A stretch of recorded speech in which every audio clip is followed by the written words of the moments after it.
All right, welcome back to Just Boxing Live. We are here at Sweet Science Boxing Gym in Hawthorne, California. To my right, I have with me my partner in crime, lead writer for Supreme Boxing, co-host of Just Boxing Live, Anthony Stacks Saldana. What's up, Stacks? Man, what's up? Going to be a great show today. Got a very special guest with us today, Jeandra LeBeauf. Hello, everybody. I'm here. And if you guys are familiar with the Southern California boxing scene, you know that Jeandra is absolutely one of the best sports analysts around, the boxing analyst, a little bit of everything. So thank you so much for being here with us today, Jeandra. I'm very excited to be here. I'm looking very forward to this. We had some good fights and some good things to talk about. Oh, plenty of stuff to talk about this week. Plenty of stuff to talk about. Very quickly, before we get into it all, I do want to give a shout-out to Jason Soto, who's watching. He jumped on the live chat. Jason Soto had his second, I believe, professional victory over the weekend. So a first-round knockout in the heavyweight division. Congratulations, Jason Soto. If it's more than two, let me know. That was out in Bakersfield, right? That was out in Bakersfield, in his hometown crowd. Congratulations. Congratulations to Jason. Congratulations. Alex Martinez jumped on. What's up, Alex? Thanks. We're looking forward to seeing you back in action again, hopefully very soon, maybe again this year. Let us know. I'll share the date out with you. What's up, Alex? Of course, Jeandra LeBeauf, as seen on Boxing Insider, you are the creator of Bad Culture TV, which covers boxing, MMA, professional wrestling. But that's not all you do. I see all kinds of entertainment activity, interviews, and a lot going on the various channels with which you participate. I am. I've been branching out into entertainment, but boxing is my first love. I can never stray too far from anything that has a ring involved. So boxing, MMA, WWE, and when it gets across into other things, I'm excited about that too. What point in your life did you discover that passion for ring-related sports? Why I discovered it young. My father was a huge boxing fan, and I spent many a weekend sitting on the floor by him watching Sugar Ray Leonard and hearing stories about Muhammad Ali. So I've liked boxing for some time, but it wasn't until later in life that I got into it on the media side. And so boxing came first before entertainment media and things Absolutely. like that. But you seem to be doing remarkably successful in both of these areas, as I see you with many of the Hollywood stars as well as with current world champions. Yes, it's definitely growing. It was kind of one of those accidental stumbles into it. I started with the boxing, and an opportunity opened up to do the entertainment. And surprisingly, a lot of entertainment people are huge boxing fans, are very, very well educated in boxing. So it makes for some great different type of content that some of my colleagues can't offer since they don't cover boxing. Very good. And there's, as Anthony mentioned, a lot of boxing to talk about because it feels as though there's perhaps more boxing than ever going on week after week. It sure does. And it seems like usually for boxing, and I think everybody here on the panel can attest to this, it usually slows down for the winter. And then right about February, it really picks up. But this year, it just seems like there's so much going on from the rest throughout the rest of this year. I mean, just absolutely stacked week after week. I know this past Friday, we just had a big fight between Gvozdyk and Beterbiev for a unification light heavyweight title. And I think, was it the first... First in history, they said. In history? The first time in history two undefeated light heavyweight champions competed in a unification bout, Gvozdyk and Beterbiev. And it was a great fight, man. And to have it in Philadelphia, which for the longest time was the fight capital of the world, now that's been overtaken here by Southern California, of course, but to have that fight in Philly, I know your girl was out there, Michelle Rosado, pumping that fight up. Yes. And I think it was a very good fight. It was an entertaining fight. What did you think of the fight, Jeandra? It was an exciting fight. Just the whole idea of these two men facing off of each other. We saw what Gvozdyk did to Adonis Stevenson. That created just made him legendary just to see what he did after so many couldn't against Stevenson. And then to see Beterbiev on the undercards of other fights and just be so devastating, and to get these two together in a ring, it was almost like a magical matchup. It was. Gvozdyk was outboxing him, but as the fight went on, you could slowly see him getting broke down by Beterbiev. You could see the power of Beterbiev starting to take over a little bit at a time each round. And the question was for me, would Gvozdyk be able to hold that boxing and hold what he was doing and hold Beterbiev off him and outbox him for the whole fight? And you just kind of got that feeling that it wasn't going to happen. And then, of course, in the 10th round, he was dropped 3 times, and that was it. Beterbiev wrapped that fight up. But it was an absolutely great fight. It's good to see 2 undefeated fighters actually get in the ring and face each other. There was none of this politics. You didn't have the politics of, well, he's only 12-0, or he's only 14-0, and Gvozdyk's only 17-0. Let's build it up. Let's let this fight marinate. No, they went in there and got at it. They went in there, got it started. Like you said, Gvozdyk started early. The more technical, looked to be sharper, looked to be faster. But Beterbiev just came plodding on, big monster punches, body punching to the solar plex, to the midsection, and just that whole water in the basement, break him down. And as the rounds progressed, it was just bananas to see Gvozdyk start to fold and retreat and be fearful of those punches that were coming towards him. Very quickly, I want to give a shout-out to Gail, who jumped on and said, 3 of my favorite people talking boxing, and I don't know what to say about that. Thank you very much. I appreciate Gail. it. It's high praise. Love you. Yeah, we love you too, Gail. Gail's my girl. I speak for all of us, I think. Real short story. I'm going to interrupt what we're going on. Real short story. My very first fight that I ever covered, right? Well, actually, it was my second fight because it was a Friday night card at the Belasco, which I don't even remember who was fighting that card. But the very first card I had actually covered, real card, was at the StubHub Center. And it was the fight between Lucas Mathisi and Victor Postal. Oh. And that was the very first night that I met you and Gail in the elevator. We had left the press conference, and I remember I was like a scared little puppy out there, in this media world. Here I am covering a fight, not really knowing anybody, and we were riding in the elevator, and I remember walking out to the car, and it was you and Gail were the very first 2 people I met. So, there's a little click there between myself, Gail, and Jay, and it seems like ever since then we've been a pretty tight-knit. Absolutely. Oh, wow, that's crazy. I didn't realize that. Well, thank you for welcoming Stax with open arms into the boxing media. Yes. That's awesome. We have this to credit for it. I know. Look at a lovely image. I was groomed by some good people in the industry, I tell you that. Absolutely. It's a small boxing community, and everybody, for the most part, once you meet everybody, it's really small. People may think, oh, it's a global sport, and there's all these people, but really it's a handful of us that are on the grind. That's right. That work it out, and Jay's one of the best. I can tell you that. And likewise, from pillar to post, who cover all boxing all the time and not just the big fights. Exactly. I know Gail was actually at a little show in San Diego, I believe last Friday, so right there, and she's just there with the local people, sitting in there because she loves boxing. And she loves to give everybody that opportunity to, to be noticed in the boxing media. It's just not the Canelos. It's just not the Wilders.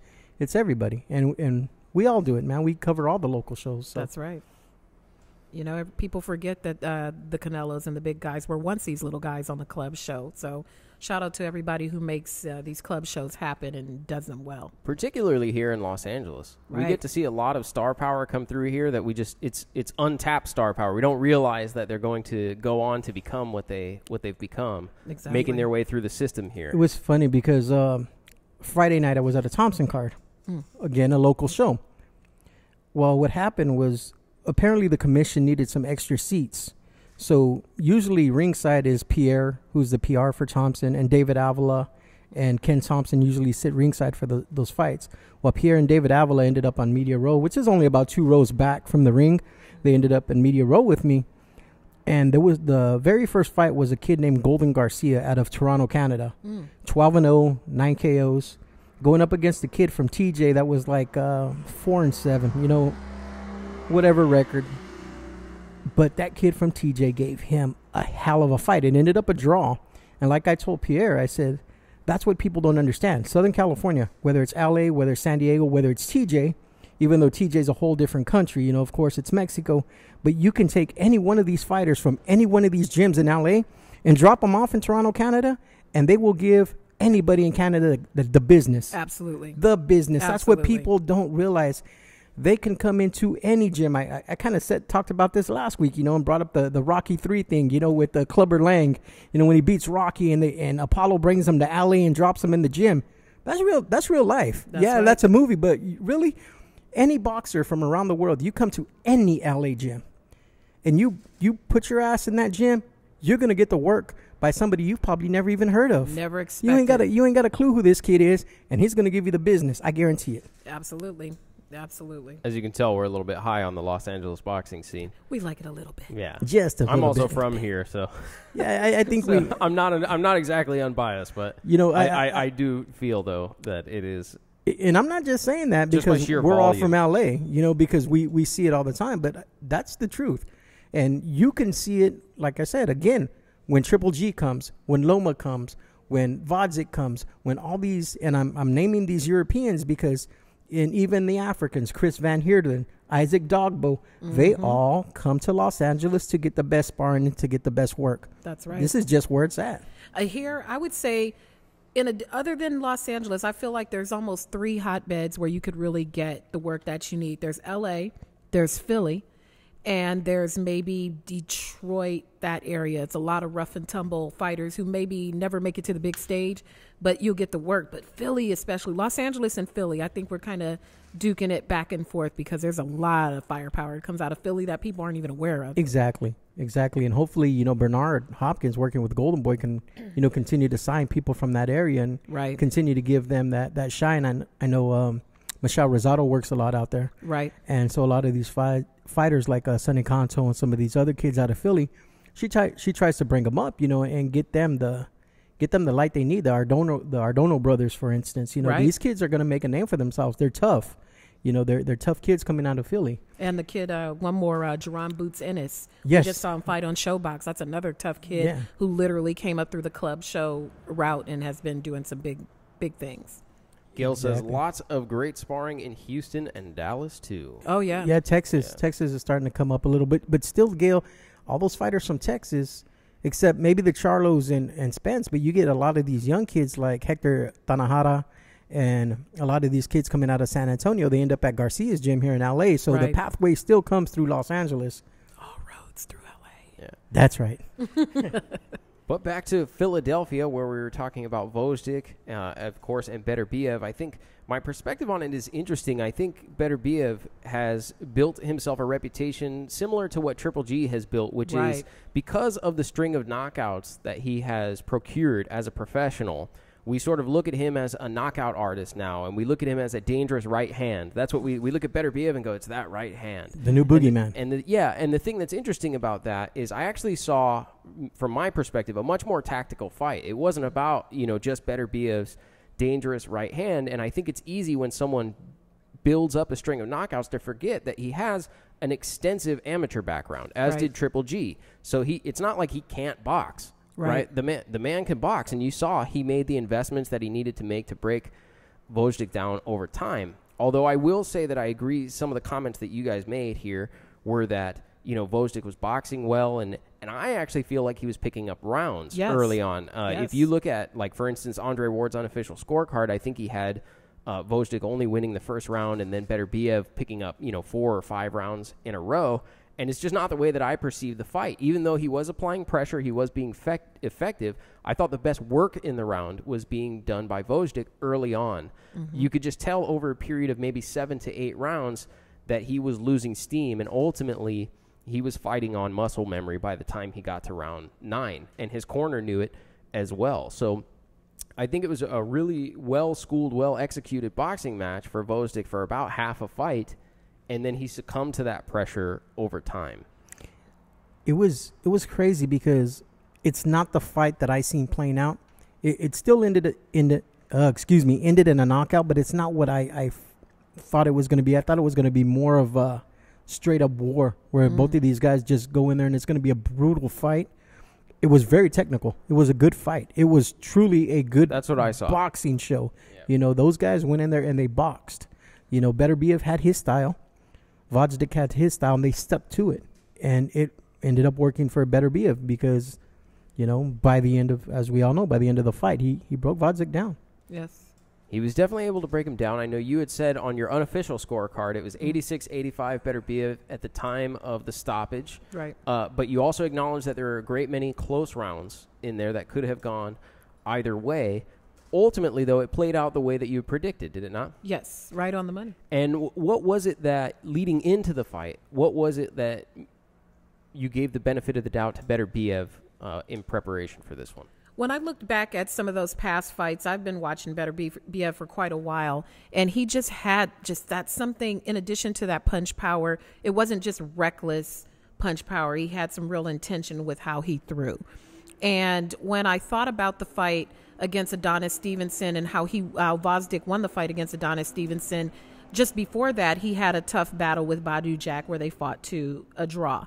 And some of those signs and tears, and he had a great victory.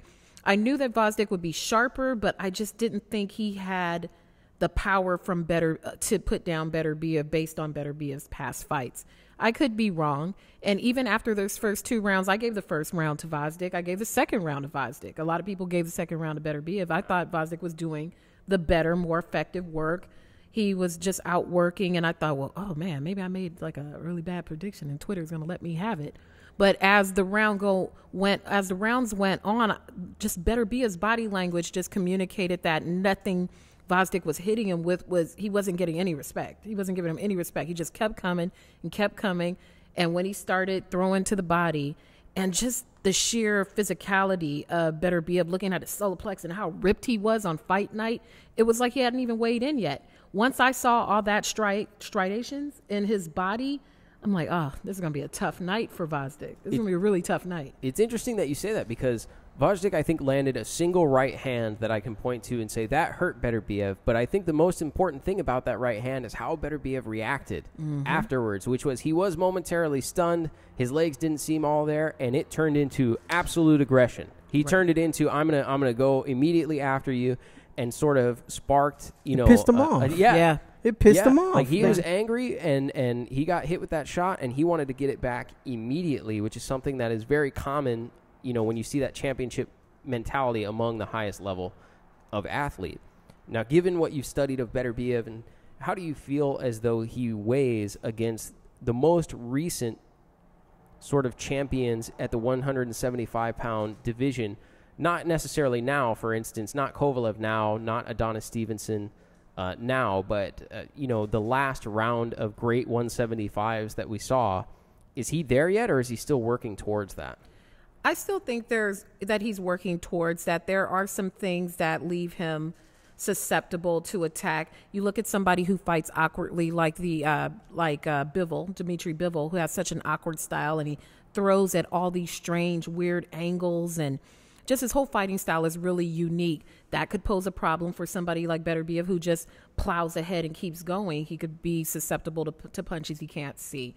And then you look at how he measures up against, let's say Andre Ward was still campaigning at light heavyweight. That could technically be a difficult battle for him, just because Andre Ward is such a great technician and the way he approaches a fight. But and even the Kovalev prior to the losses to Andre Ward could have been a really, really difficult matchup for him. And considering they probably know each other fairly well and have studied each other extensively, I think the person that comes along that can take Beterbiev down is going to be something he hasn't seen before. Who that is, I don't know, but it's going to have to be someone who is super technically sound and has that strength. Gvozdyk had the right idea and the right game plan, but ultimately he just didn't have the zap to keep Beterbiev off him. You hit it the nail right on the head, literally. I mean, I don't think that Ward would break down the way Gvozdyk did. Ward would technically outbox him. He was smart enough. He had been through the Super 6 series. I mean, so as far as like somebody like Ward, I think somebody technical, somebody that boxes, somebody that still has a little bit of strength, but actually has that endurance to go all 12 rounds and box is going to be the type of fighter that beats Beterbiev. Who is that guy? But right now, who's that guy right now? I don't know. Maybe Bivol, but Bivol's chin is yet to be tested. Right. He's yet to really get hit with some hard shots like somebody from Beterbiev. Right. So although I will say know. in Beterbiev's last fight, he did seem to be in trouble. So he was chin checked once or twice. So Gvozdyk didn't quite have the power to do it, with the exception of that one right hand I was referring to. But if you look at someone like Kovalev, for instance, who still had absolute dynamite and some boxing capability, you're talking about the pre-Ward Kovalev. One thing that I did see is that Gvozdyk was able to land on him. It just didn't always discourage Beterbiev. Right. So, and I think that punches from the likes of someone like Kovalev are discouraging, for lack of a better term. Absolutely. It will definitely get his attention. That's for sure. Yeah, I think a good fight for Beterbiev would actually be Guerrero Ramirez. You know, with his size, his length. If Ramirez could stay on the outside and actually box instead of trying to make it a war, I think that would be a good fight. I think it's challenging for Zurdo to not make the type of fight that his fights sort of devolve into, which is to, they become sort of rugged affairs. Right. You know what I mean? And in those rugged affairs, I would tend to favor Beterbiev. Here's the fight I see happening, though, is Zurdo and Gvozdyk for the vacant belt. Because here's what I think is going to happen. Here's just my play on everything. Canelo don't want a piece of any of those guys. No. Canelo's going to fight Kovalev. He's going to win. He's going to vacate that WBO title, right? And then you're going to have a fight for that vacant belt between Gvozdyk and Zurdo. Both of them top-ranked fighters. Bob intertwined with the WBO. I see it happening because no way in hell does Canelo, if he gets that victory, want a piece of Beterbiev or Gvozdyk or Bivol for that instance.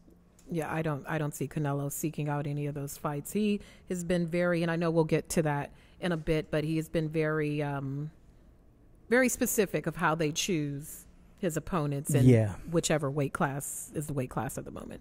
Yeah, Mr. Franchise. Franchise champion. Oh, we should have recorded that. Oh, we did record that jingle. Record it. That's going to become a new sound effect on this show. So, just so you guys know. This weekend, big fights coming up. Let's start with the grudge match. And I call it a grudge match because it's turning into a family affair, so to speak. So peculiar. Yeah. Between Joet Gonzalez and Shakur Stevenson. I think it's interesting that I think it was Jim Lampley or Harold Letterman, one of these guys who would use that phrase, the theater of the unknown. And the idea is that boxing always offers something different. Every time you watch it, you can experience something that you haven't experienced before. And this level of soap opera that we're kind of getting between Shakur Stevenson and Joe Gonzalez is different than I don't recall an instance like this. Me neither. If you guys can. And, of course, what we're referring to is the fact that Shakur Stevenson is courting his sister. Yes. And now they are going to be competing against each other. Boy, Thanksgiving is going to be a little challenging this year, I think. Ooh. Because this fight's next weekend, and we're about a month out from Thanksgiving dinner. What is Thanksgiving dinner going to be like? Man, oh, man. Good fight. Golden Boy, Top Rank. Top Rank's actually promoting the card up in Reno. You got Shakur, 14-0. Joet, 23-0. So he's got a little bit more professional experience. Tough fight. I think Shakur... he outboxes him. I think he beats him. I think it's more of a mind game. Here's the biggest thing, and I don't want people to take this the wrong way, but when you're trained by your father, okay, and you're trained by family members, they can only take you to a certain level. When Shakur has somebody like Ward managing him, and he's got the best trainers in the world, I think he's on a different level than Joet. And Joet may want this with all his heart, and he may have all the will in the world, but sometimes the skill is just going to be that much better. Not to say that Joet can't win this fight. I just think it's going to be tough, and there has to come a point in a fighter's career where they make that decision to walk away from family and say, I need to get to this next level. And whether a family member can take them there or not, I don't know. I just don't think it's going to happen in this fight. The challenge is when you've experienced nothing but success, it's hard to justify making that level of change, particularly when there are examples of people who we have seen be successful. Like we talk about it all the time. There's exceptions to every rule. Joe Calzaghe's father was not a boxer. Like the man came in, he trained his son to be a world champion. He fought at the highest level and retired undefeated. So people will point to that and say it worked for them, and it's been working for us. It's been working for us this entire time. We're undefeated, and we haven't had those types of challenges. So I think it's difficult to justify that level of change. It is, but when you go back and you look at Joet's fight, he had a tough split decision win against a kid from TJ, who Jojo Diaz fought, who Santa Cruz fought, Leo Santa Cruz fought, who just got beat and stopped by Magdaleno. Jesse Magdaleno. Rafael Rivera. To your point, if there are examples where you can look at it and say, hey, I wasn't the best that I could be here, maybe we need to exactly. To make a change. He fought that fight at Hollywood, I believe, at the Nokia, and we were at that fight, and he wasn't at that next level. And going in against somebody like Shakur, he better be ready to go.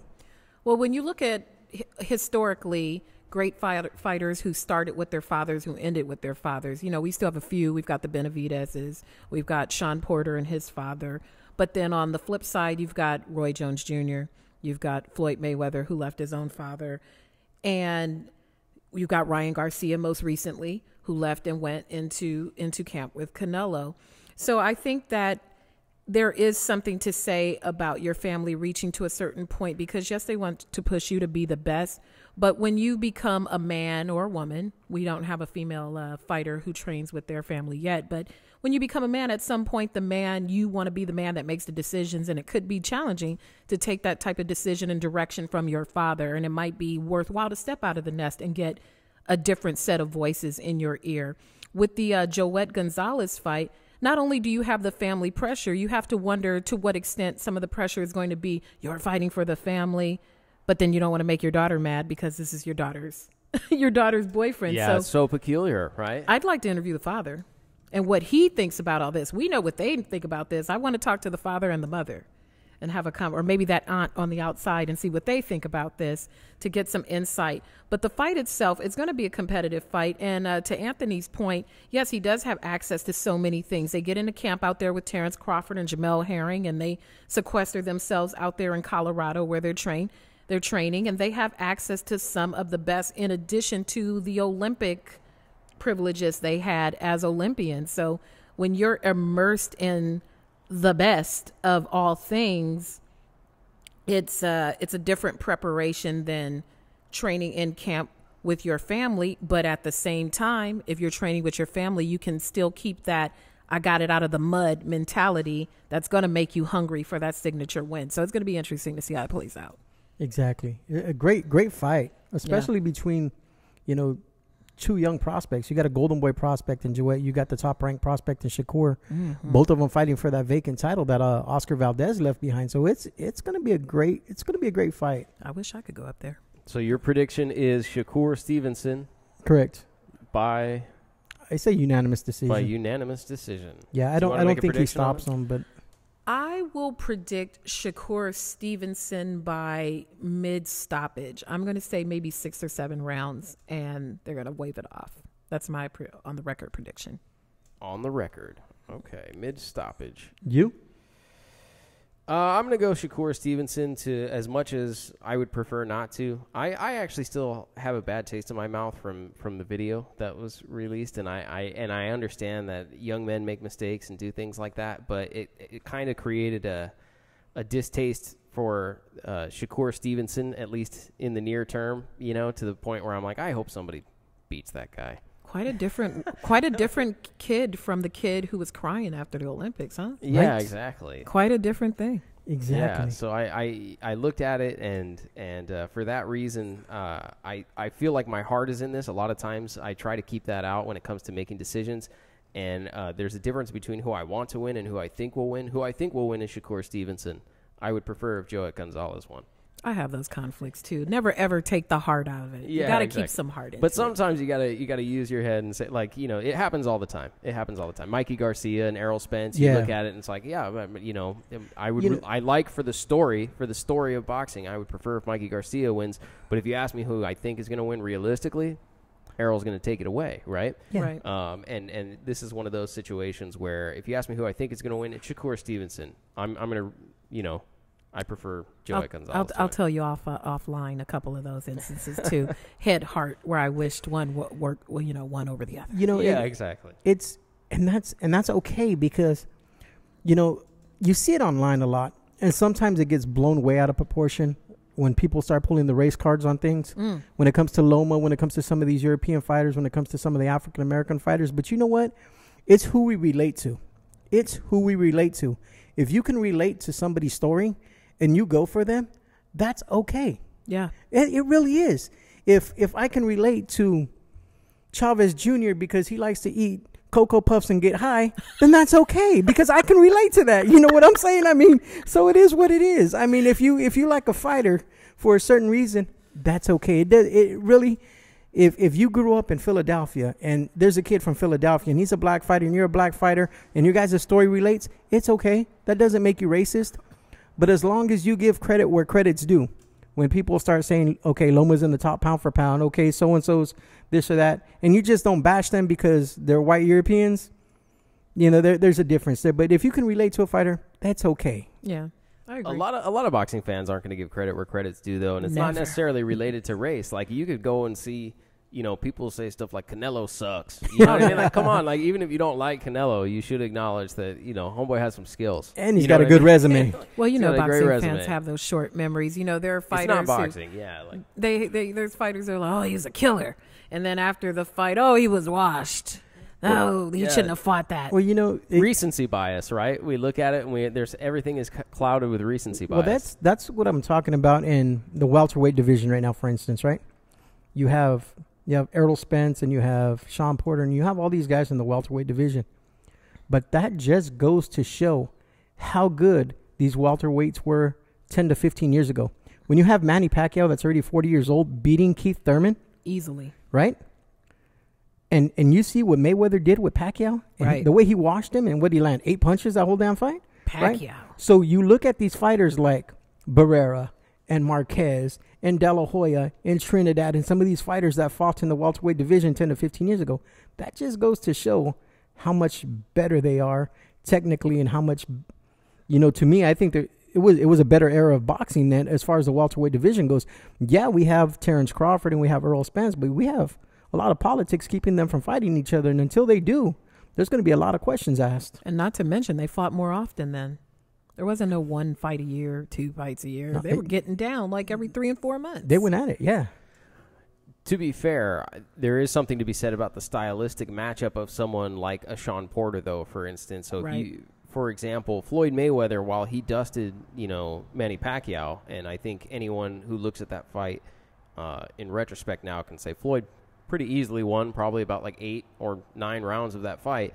That doesn't mean that someone like Sean Porter, that stylistic matchup, wouldn't cause some problems for Floyd. I'm not saying I think he would beat him, but that style of rugged, reckless abandon, hit you anywhere, like bum rush you, it's similar to the style that Marcos Maidana used to make a close fight out of it the first go-around. And I could look at it and go, oh, well, he might be able to do that a little bit more effectively than even Marcos Maidana did. Marcos Maidana wasn't considered, let's say, a top 3 welterweight in the world at the time, but he made a really good go of it because of the stylistic matchup. So even though Manny Pacquiao and Keith Thurman matched up really well, there are other matchups that, you know, may favor or not favor one of these fighters. So I do think it's remarkably impressive what Manny Pacquiao accomplished against Keith Thurman. Mm-hmm. I also think stylistically some of those matchups might not be better. Like, I don't see Manny Pacquiao screaming to fight before this and Errol Spence Jr. I don't see Manny Pacquiao screaming to fight a Bud Crawford. And it's because those are different matchups and those are different beasts. Even though Sean Porter gave Errol Spence a hard time, that does not mean I think that, you know, I would favor Manny Pacquiao in a fight against Errol Spence. I think it's just a stylistic matchup. Right. Think about if you flip the matchup. Let's just say you had a matchup of Sean Porter versus Mikey Garcia. How would people have thought that matchup would have gone? A lot of people might think, oh, Mikey's going to wash Sean because Sean's going to rush in and step out of the way. That could have been a whole another different beast, too. Mikey might have worked him for all we know. But then you get him in with Errol Spence, and we see how that played out. You know, there's always kind of funky matchups like that kind of on paper sound one way, then you get them in front of you, and you go, oh, that's not what I expected. And, you know, I think Sean and I have talked about this before as well. When you're at that top level of competition, you know, for Errol Spence, for instance, before Mikey, he had 11 KOs in a row. Then he fought Mikey that went the distance, which honestly, I think if he wanted to, he could have stopped Mikey in the 9th round that night in Texas. He didn't, but people say, oh, he's not the boogeyman no more. Oh, Triple G, for instance, when he had that tough fight with Derevyanchenko. Oh, he's not the person he once was. They were exposed. They used that word exposed. Here's the thing. when you fight world-class competition, when you're at that top level and you're fighting people like Sean Porter, when you're fighting people like Errol Spence, when you're fighting people like Manny Pacquiao and Keith Thurman, it's not going to be a wash. Right. Errol Spence, nobody thought Errol Spence was going to go in there and knock out Sean Porter. You said it. Nobody thought that. To be fair, I did hear people expect that he may win by late round stoppage or something like that. Mm-hmm. But here's what I think is interesting is when there's a close fight against Sean Porter and then people go, oh, Errol was exposed. Errol's not the boogeyman. He's not at the top. He's fighting another top welterweight. And I don't know who these people were, but I didn't see anyone before that fight telling me they thought that Errol Spence was going to win in 2 rounds by KO and just absolutely dominate Sean Porter. Like, nobody thought that. Not at all. From what I could see. So when he comes and he makes a close fight of it, you're like, yeah, he's fighting another top welterweight in the world. What did you expect? Where were all these people beforehand who thought Errol Spence was supposed to just knock him out like in 3 rounds? Exactly. Where were those people? Like, I didn't see any of that. They just forget. And like Sean's a bum, or except these are the top welter. Well, Sean was also a champion. Yeah, he's a world champion. Who fought someone to win the belt. Yeah, it wasn't just hey, let's just make up a belt. And Ugas isn't no walkover. No, he's so whether I thought Ugas won that fight or not. I mean, Sean still came away with the title. You know what I'm saying? And it was still a tough fight. Ugas is top level.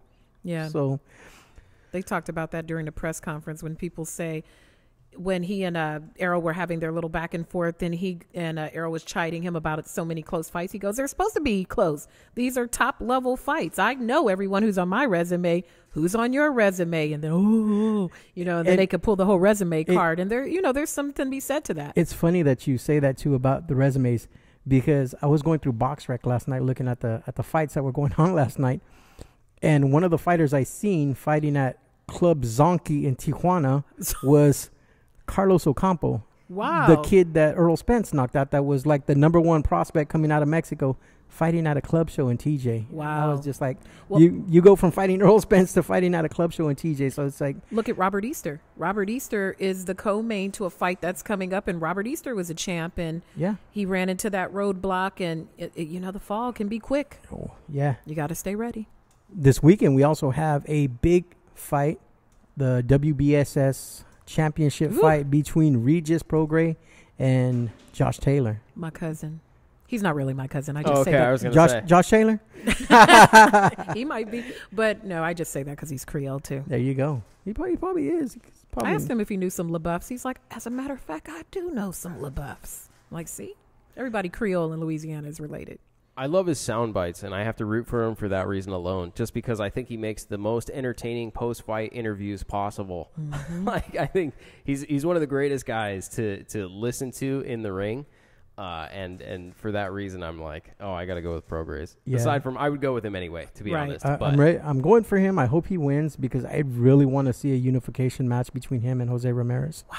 I would love to see that fight. Great fight. It's been a fight that's been in the works for a couple of years. The build-up for this fight has just been going on, but Regis decided to go the other way, which is okay too, because he's still getting good quality fights in this WBSS tournament, and now he's fighting for the title Saturday night. So I think it's gonna and taking the step to go across the pond, to fight in the UK. Yes, that takes some balls, man. It really does. I mean, to have such a big fight and not worry about it being in neutral grounds and going into the enemy's backyard to fight him.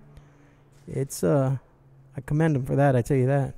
So where does Mikey fit into this picture? Because he's kind of like in this state where it doesn't appear that he can compete necessarily with the elite welterweights in the world, but he also has not made a commitment to dropping back down and fighting, at lower weights and stuff like that. And he's also kind of off the map right now. Completely off the radar, effectively. Outside of some hearsay or speculative things around him fighting this person or that person, for a while it was, Danny Garcia, but then Danny Garcia was announced as the opponent for Errol Spence Jr. before Errol Spence Jr. had his accident. So what's going on there? I think Mikey stays at 47. I think he still goes for that 5th title, the 5th division title.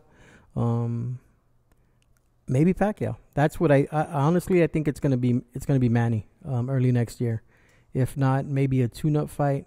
And I wouldn't say necessarily a tune-up fight, but maybe a fight before the world title fight. Maybe somebody like Danny Garcia. But I don't think he drops down to 140. I think he stays at 47. I completely agree with you. Whenever Mikey goes off of the radar, when he reappears, there's a big fight that you didn't expect it.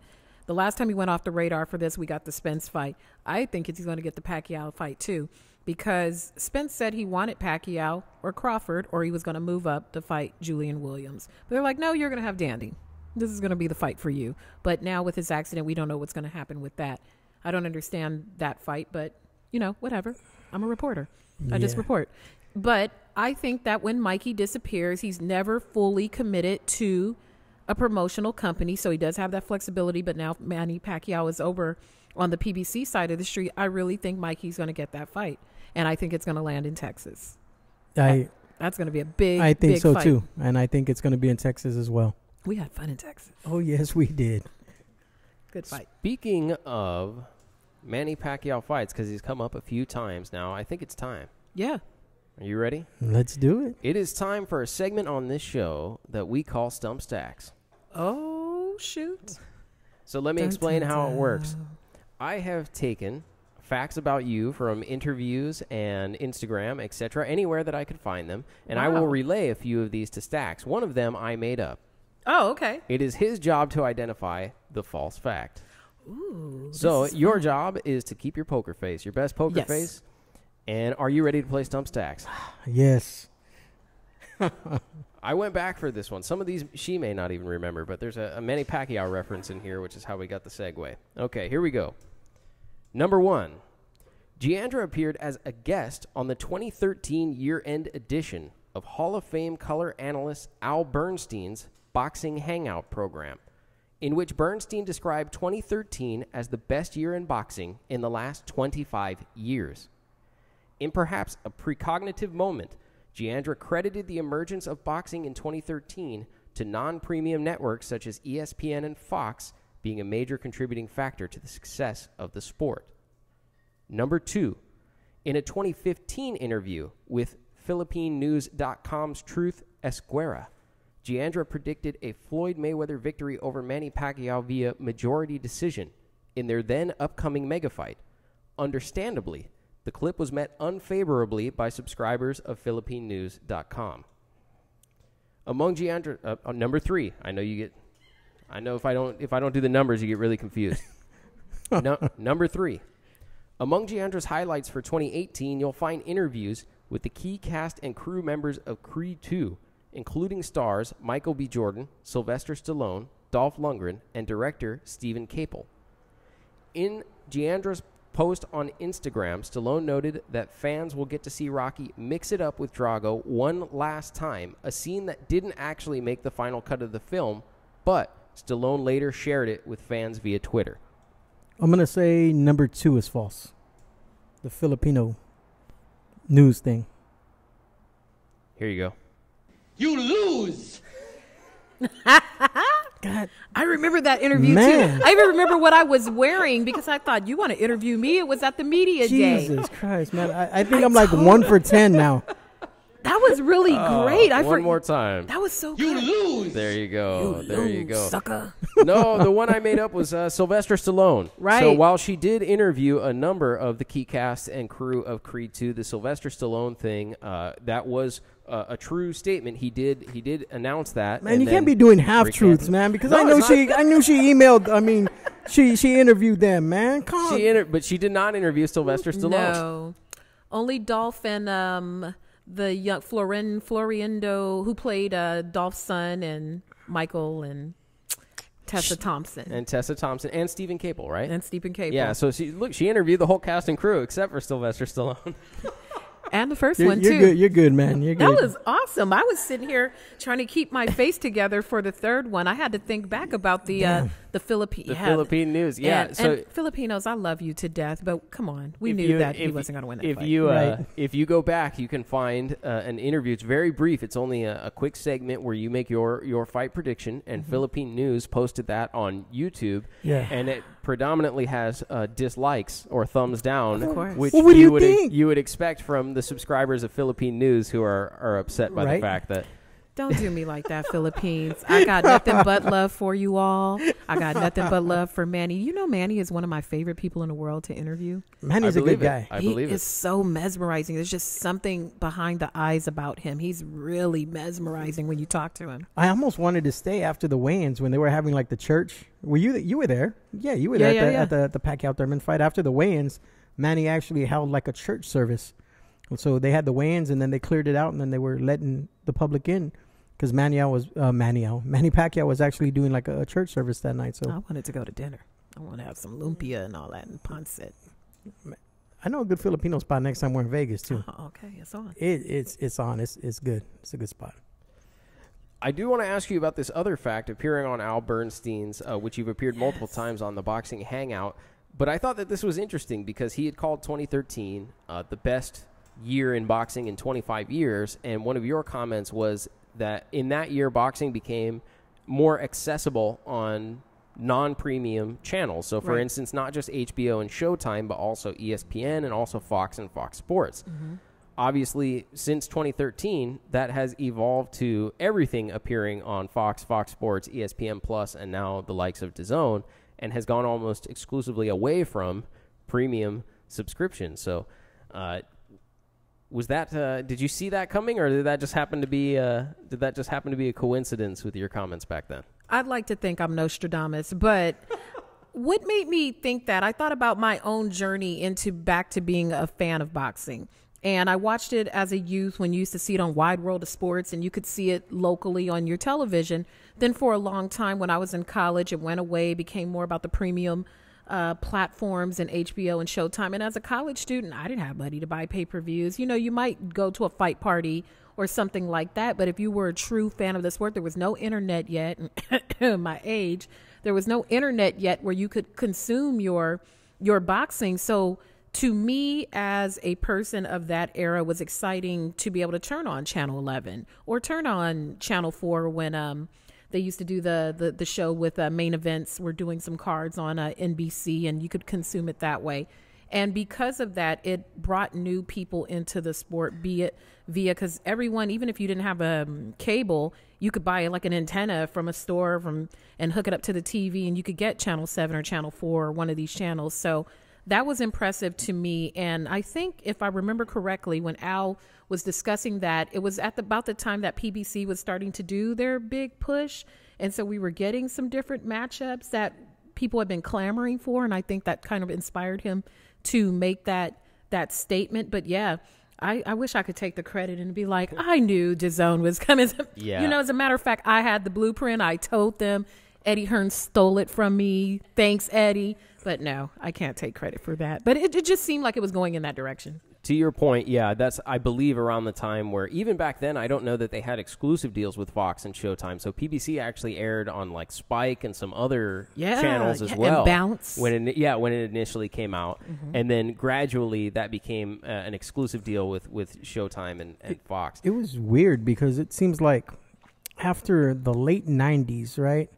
The whole 2000s, and from like 2000 to 2010, boxing was just like in a strange place. You know, it was a lot of pay-per-views going on, and you had to have the premium networks because I remember before that, I'd watch the Tuesday night fights on USA and then the Friday night fights on ESPN, and there was still, you know, you could still watch boxing, and then it kind of just disappeared, you know, and then you had it there where it was all pay-per-views for a while. Every major fight, every De La Hoya fight, every Mayweather fight, every Barrera fight, every Pacquiao fight, everything was pay-per-view for a long time. Right. And then it just switched up to the streaming platforms, you know. And I think one big thing, though, with DAZN, you know, as far as the streaming goes, it needs a sister network. ESPN, Top Rank has ESPN. Yes. PBC has Fox. DAZN needs a sister network. I know Oscar and them are trying to do this whole Facebook Live, Facebook Watch platform, but that sucks, man. Last night, it kept going off last night. I was so pissed off. And then I was watching it, and it was switching from the Spanish stream to the English stream, back to the Spanish stream, back to the English stream. It's just like, I know you guys are trying to hit into Mexico, and don't blame Mexico for your guys' failures, but you got to fix that, man. I mean, put it on YouTube, put it somewhere else besides just the Facebook platform. Please, Oscar. That's brilliant. I didn't even think about that, of having like a companion type of platform, maybe one of these newer like El Rey Network or something like that has the broadcast space to carry something like that. That's brilliant. I do know that Golden Boy has. They, for a few fights at Fantasy Spring, they actually went on to the Time Warner channel, the Laker channel. Oh, so you were able to watch the fights from Fantasy Springs on that Laker channel. But they need to do it more often. You know, they need to have a sister network where people that have Metro PCS and they can't stream something are able to watch it on TV. You know, on a sister network. I'm just saying. Well, I do have a couple comments on that, but before I want to get to a couple people on the chat. Alphonse Bundy, thanks for watching. Eddie Rodriguez Sr., who said, good job, guys. Thanks, Eddie, who is, of course, an extraordinary matchmaker here in the Southern California area. You have no doubt seen some fights that are matched by Eddie. Daniel Pena joined. Shout out to Daniel Pena. He says, and to think 2016 to 2019 have been absolutely amazing. I don't disagree. Daniel Pena is from Pound for Pound. Yeah, He's of course. Aaron Sorial's partner for Pound for Pound, their podcast. I like Pound for Pound. They did one on Facebook Live. Not last week, not this week's. I think it was last week's that I tuned into. That was a great show, He has a guys. question for you. He says, do you think that DAZN is overpaying their fighters? Ooh, you know what? I'm hesitant about speaking about what DAZN does financially because I think back of the whole PBC evolution and the Waddle and Reed and the whole thing with the war chest and Al Heyman, and somehow they've trudged along, and they're still here. With DAZN, I think just because it's such a new thing that people will repel against it. I like the idea of being able to access fights often, but I'm 44. I think of my mom, who's 86, and she wants to flip on the control and watch a fight.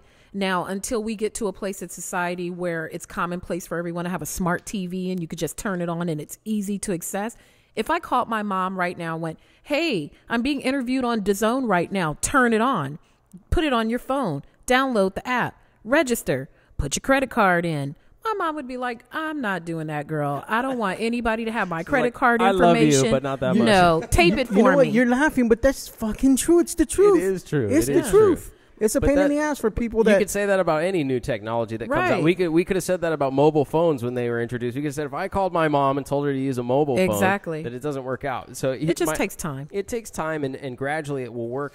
The kinks will work itself out. I think the problem is like with network television, I'll give you a very good example. For those of you who watched ESPN on TV on Friday, you will find that you only got to treat yourself to about half of the Collazo fight. Right. Because of the fact that it was placed in front of another sporting event, a college football game or something like that.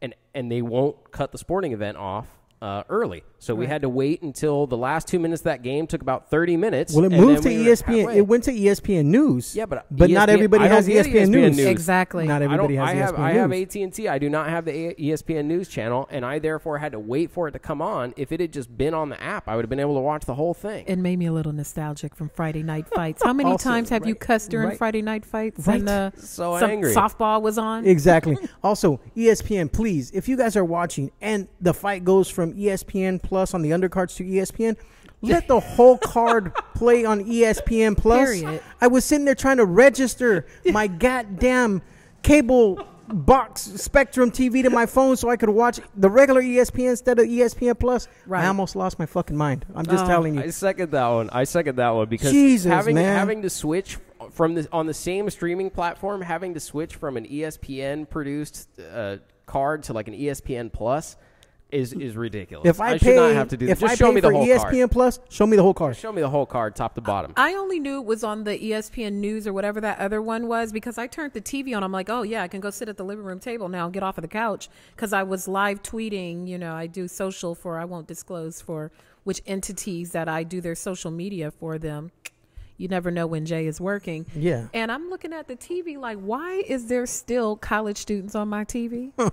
Where is the boxing at? And then I saw a little ticker at the bottom that said, go to ESPN News. I'm like, what is ESPN News? Exactly. So I just went back to the computer. I didn't even know what that. I'm like, ESPN. They have a news. I'm like, what's on it? Right. Well, I don't get that channel, so I wouldn't know what's on it. No, it's a premium. So it's a premium basically sports miss half package. the card. Yeah. They need to give me a show. Well, me, on there. I'm at Thompson Fights trying to watch it, and then it goes from ESPN Plus to the ESPN. So it tells me to stream ESPN. I need to log into my platform, to my cable platform, which I'm trying to do, and I'm texting my son and I'm texting Cynthia, and I'm like, somebody give me the goddamn login to Spectrum right now. You know what you do? You just call the house and say, put the Periscope on so I can see the fight. There you go. Exactly. Hold the phone up to the TV. Just record the TV for me for a minute. Exactly. All right. Speaking of DAZN, though. Go ahead. Yeah. There's another big fight coming up that will be featured on DAZN. Of course, I'm referring to Canelo Alvarez and Sergey Kovalev. We spoke about that briefly for a moment as we were talking about other 175-pound titleists and champions. Stacks, I know you've given your opinion of this fight a few times. Well, what is your opinion, Jeandra, of the fight? My opinion, be truthful. I don't like the fight. I don't like the fight. I'd rather see Canelo fight Charlo. I'd rather see Canelo fight Andrade. I'd rather even see Billy Joe go back to 160, which I thought was the whole thing of him coming over to DAZN so he could make these fights a challenge for the middleweight. Now he's moved up to super middleweight. And it's no disrespect to Kovalev per se, but I want to see Kovalev compete as a light heavyweight. And I want to see Canelo, the franchise champion, have total dominance at 160 and be the undisputed champion and maybe lead the way into Canelo Triple G3, which I don't necessarily need to see either. I'm not particularly interested in seeing that, but I get it. That was the whole point of bringing everyone over there. So I get it. So what about this progression to fighting Rocky Fielding, and then I'm going to jump over here from 168 to 172, and I'm going to fight or 175, and I'm going to fight Kovalev. And then is he going to jump back down? Oh, I'm feeling like dieting down, feeling a little thick. I'm going to go back to 147. I'm going to fight somebody down there. I'm feeling a little fat today. I'm going to jump up and fight at heavyweight. Canelo has 8 fights left on his DAZN deal. Who is he going to fight for 8 fights worth? So after this, after the Kovalev, back to the original point, what do you think about this Kovalev fight?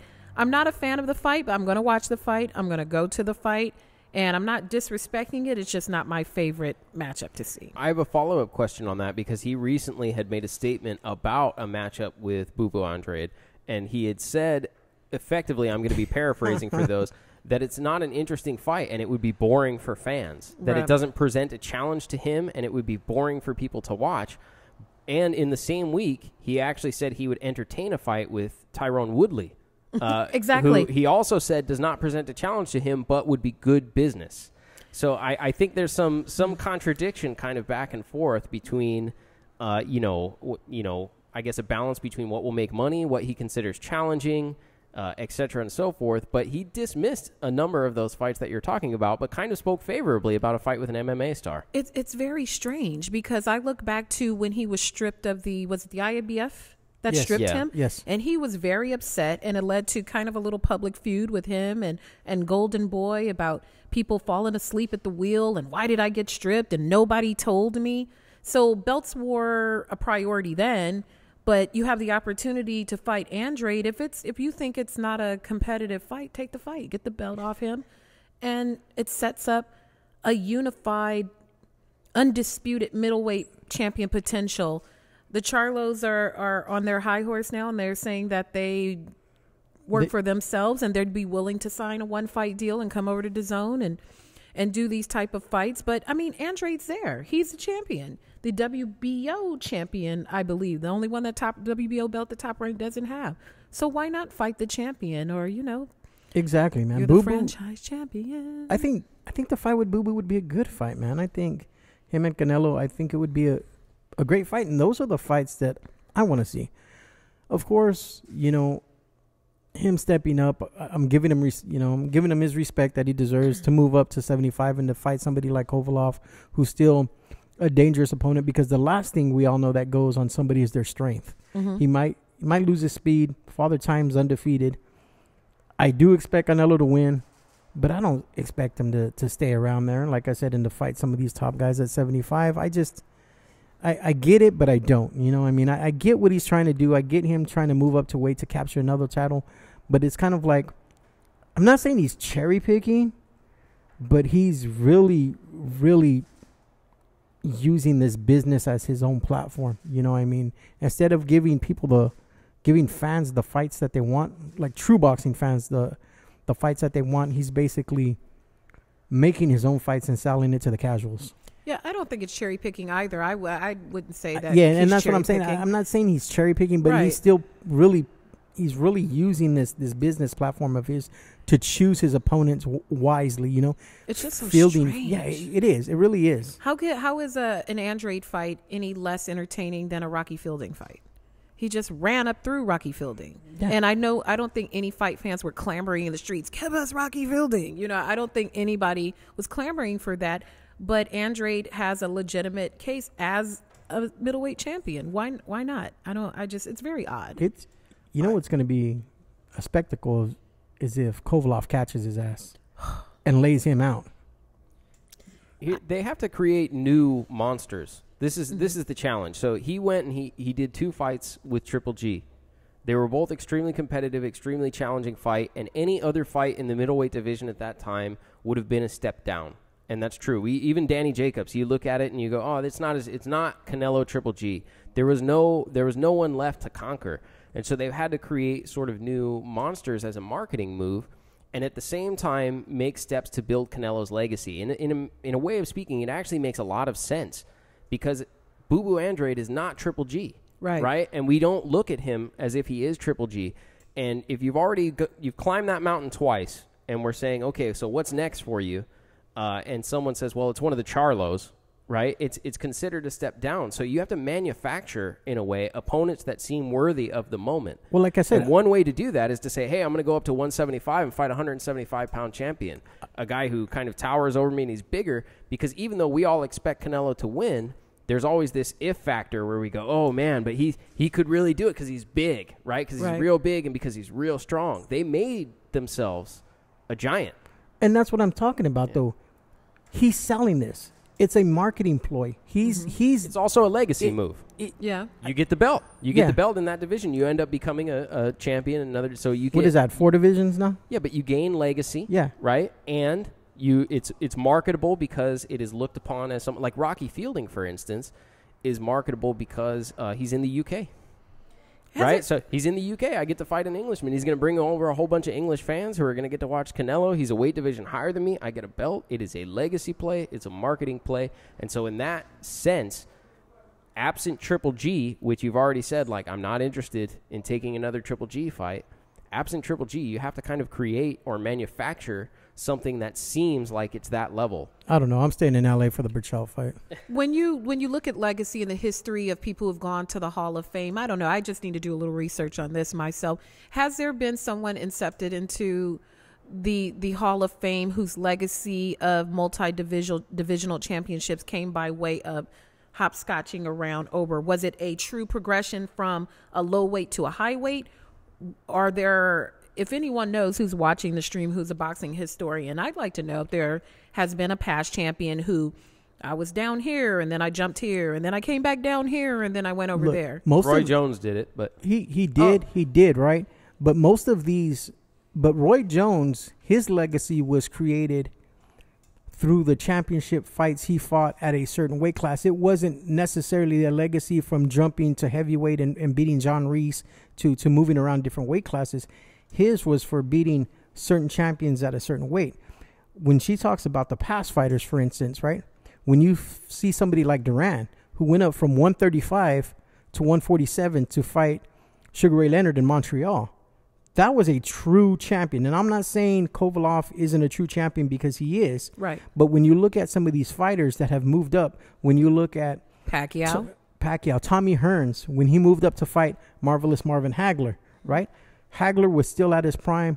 Hearns was at his prime. It wasn't an aging Hagler that had already had 2 losses and was on his way out, right? Mm-hmm. So you look at some of these fighters that were inducted, some of these fighters, and this is only like the 70s and the 80s, right? Not prior to that. But even in the 90s, you take people like Pacquiao, you take people like Floyd that moved up in weight, they fought top-notch, top-level competition. I just think him picking Kovalev, I still think it's a decent fight. It's a fight that can be sold to the fans, but I don't think he's doing it because he wants to fight the best. If he did, he would fight somebody like Bivol. He would fight somebody like Beterbiev or Gvozdyk. Right. Yeah, but I mean, like, if you look at Andre Ward, for instance, so Andre Ward for many years flirted with the idea of trying to get a heavyweight title. Right. I don't know if you guys remember that. I but remember he would put that. it in the media. He would show pictures of him on the scale weighing 202. He would do all these different things. And if you asked him why, his rationale was always, I see something in Anthony Joshua specifically. I see something there that makes me think kind of what Mikey Garcia was trying to say about Errol Spence. So that's not to say that he would actually be able to conquer it, but he would look at Anthony Joshua and say, I think that fight is winnable. I think it's a winnable fight for me. But at the same time, if you asked him, well, what about Deontay Wilder? Even now, he'd say, I never would have taken that fight. Right. I never would have taken Deontay Wilder. I remember that Right? with Andre Ward. He was saying that about the time when they were trying to put him and Triple G together. I remember we had a press conference, and Ward was going to fight. I can't remember the opponent right now.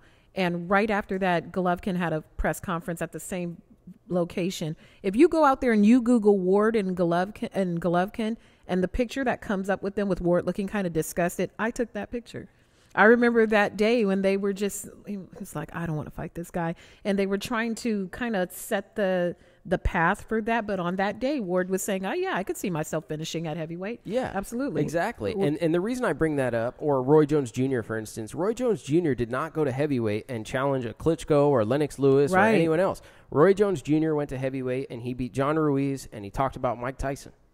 Right? Those were the fights that he was interested in at heavyweight. He wasn't interested in any heavyweight. He was interested in those fights. Mm-hmm.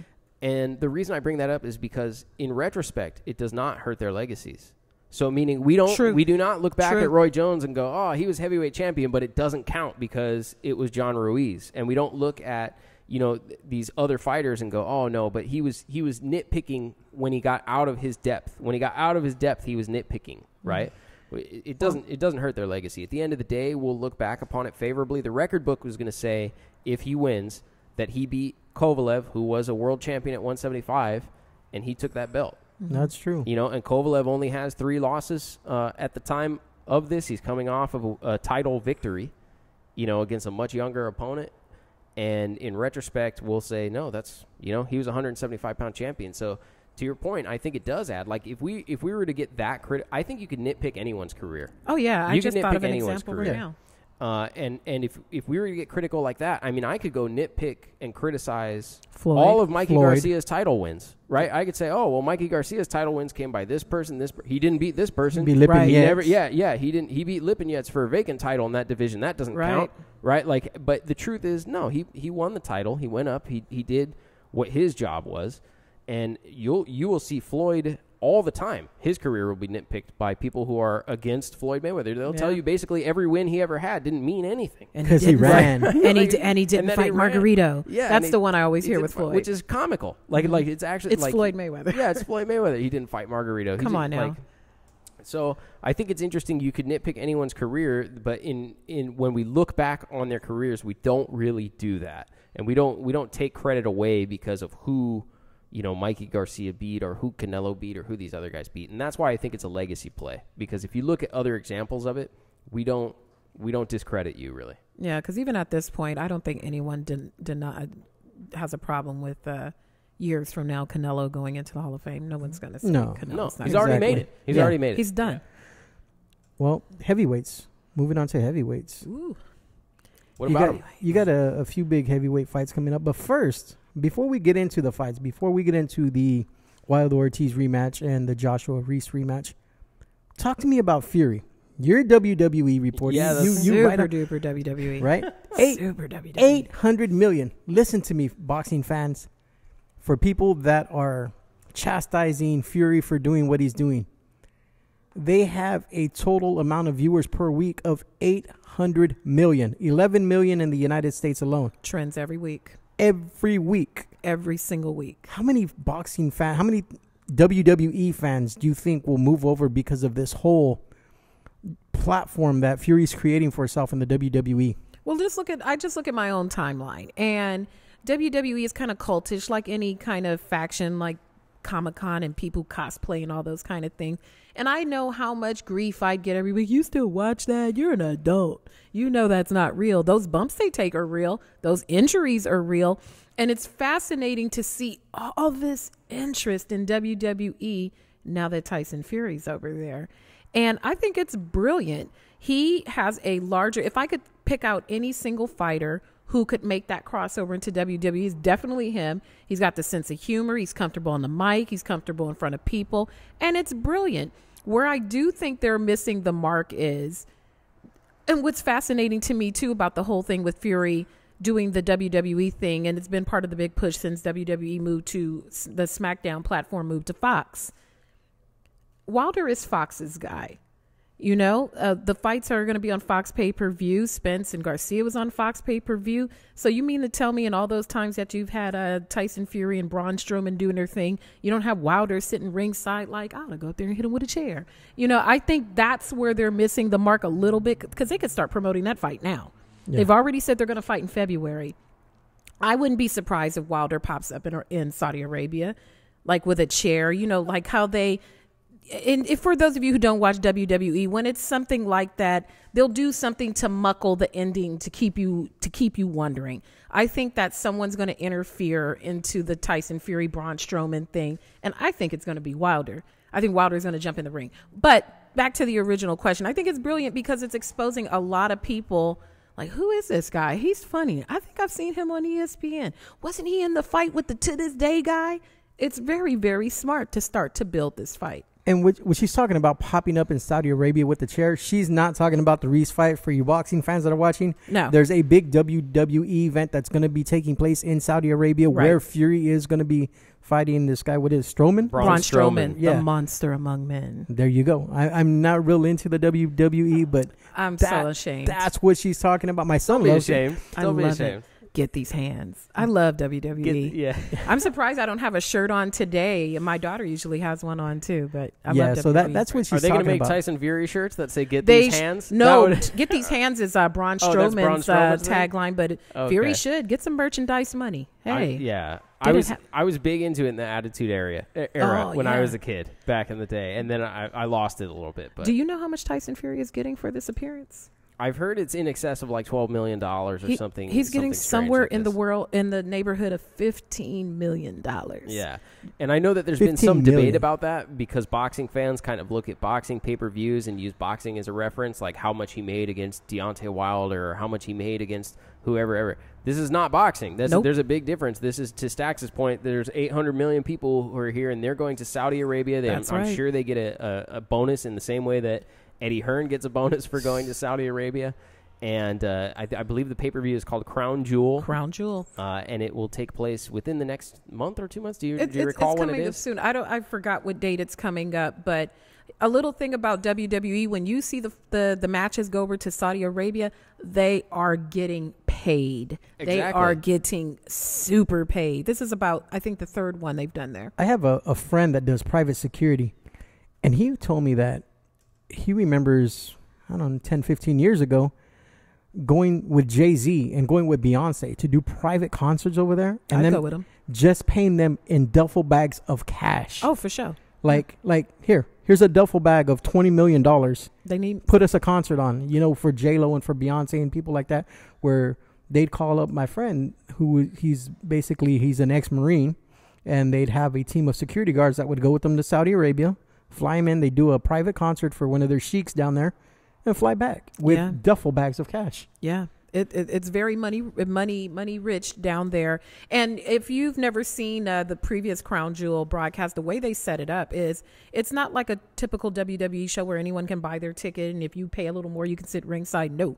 When they do them in Saudi, they have the ring set up. It's like WrestleMania. I remember once they built like a whole big new venue just for the event. But what they do is the Saudi, like the royals, all sit around like the immediate ringside, and then everyone else sits up in the bleachers. So even if you have money, you can't sit down there. You have to be part of the royals to sit ringside. And it's the most polite and nicest crowd because, it's not your usual sporting event where everyone is, it's very polite. It's very polite, but it's very well paid. I'll go down there. So now we're gonna skip past the Wilder fight. We're gonna continue on with Saudi Arabia. There's a lot of issues going on with Saudi Arabia right now with Andy Ruiz and Anthony Joshua having that fight there. Even people from Central America and South America that won't be able to get their visas, right? Because only the United States and Canada are going to be allowed to apply for visas, right, to get into that country. What are your thoughts on Eddie Hearn taking a boxing match of this magnitude over there? That makes me very sad because Andy Ruiz is now in a position where he can afford to bring those family members who rode with him all this time and watched him get to this point. He gets to the biggest stage because he's making considerably more money for this fight than he's made in past fights, and they can't even go. Like if he's got cousins who are living still down in Mexico, they can't even go. It's not even an option. They have to be American citizens.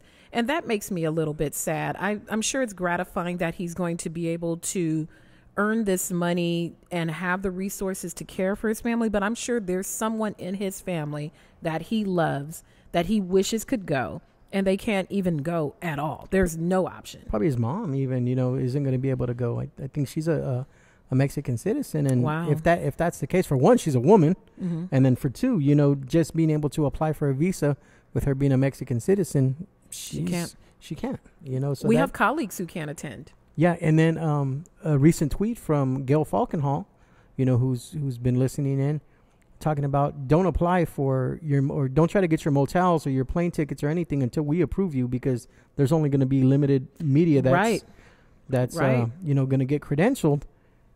And you know the way it works. All of us know the way it works. We usually get those credentials a week in advance. Right. You know what I'm saying? So if they wait till the Friday before the fight to tell people, okay, go ahead and book your ticket to Saudi Arabia. You ain't going. You ain't going. You ain't going. That's going to be the whole media section. If I could look into the crystal ball, it's going to be very English.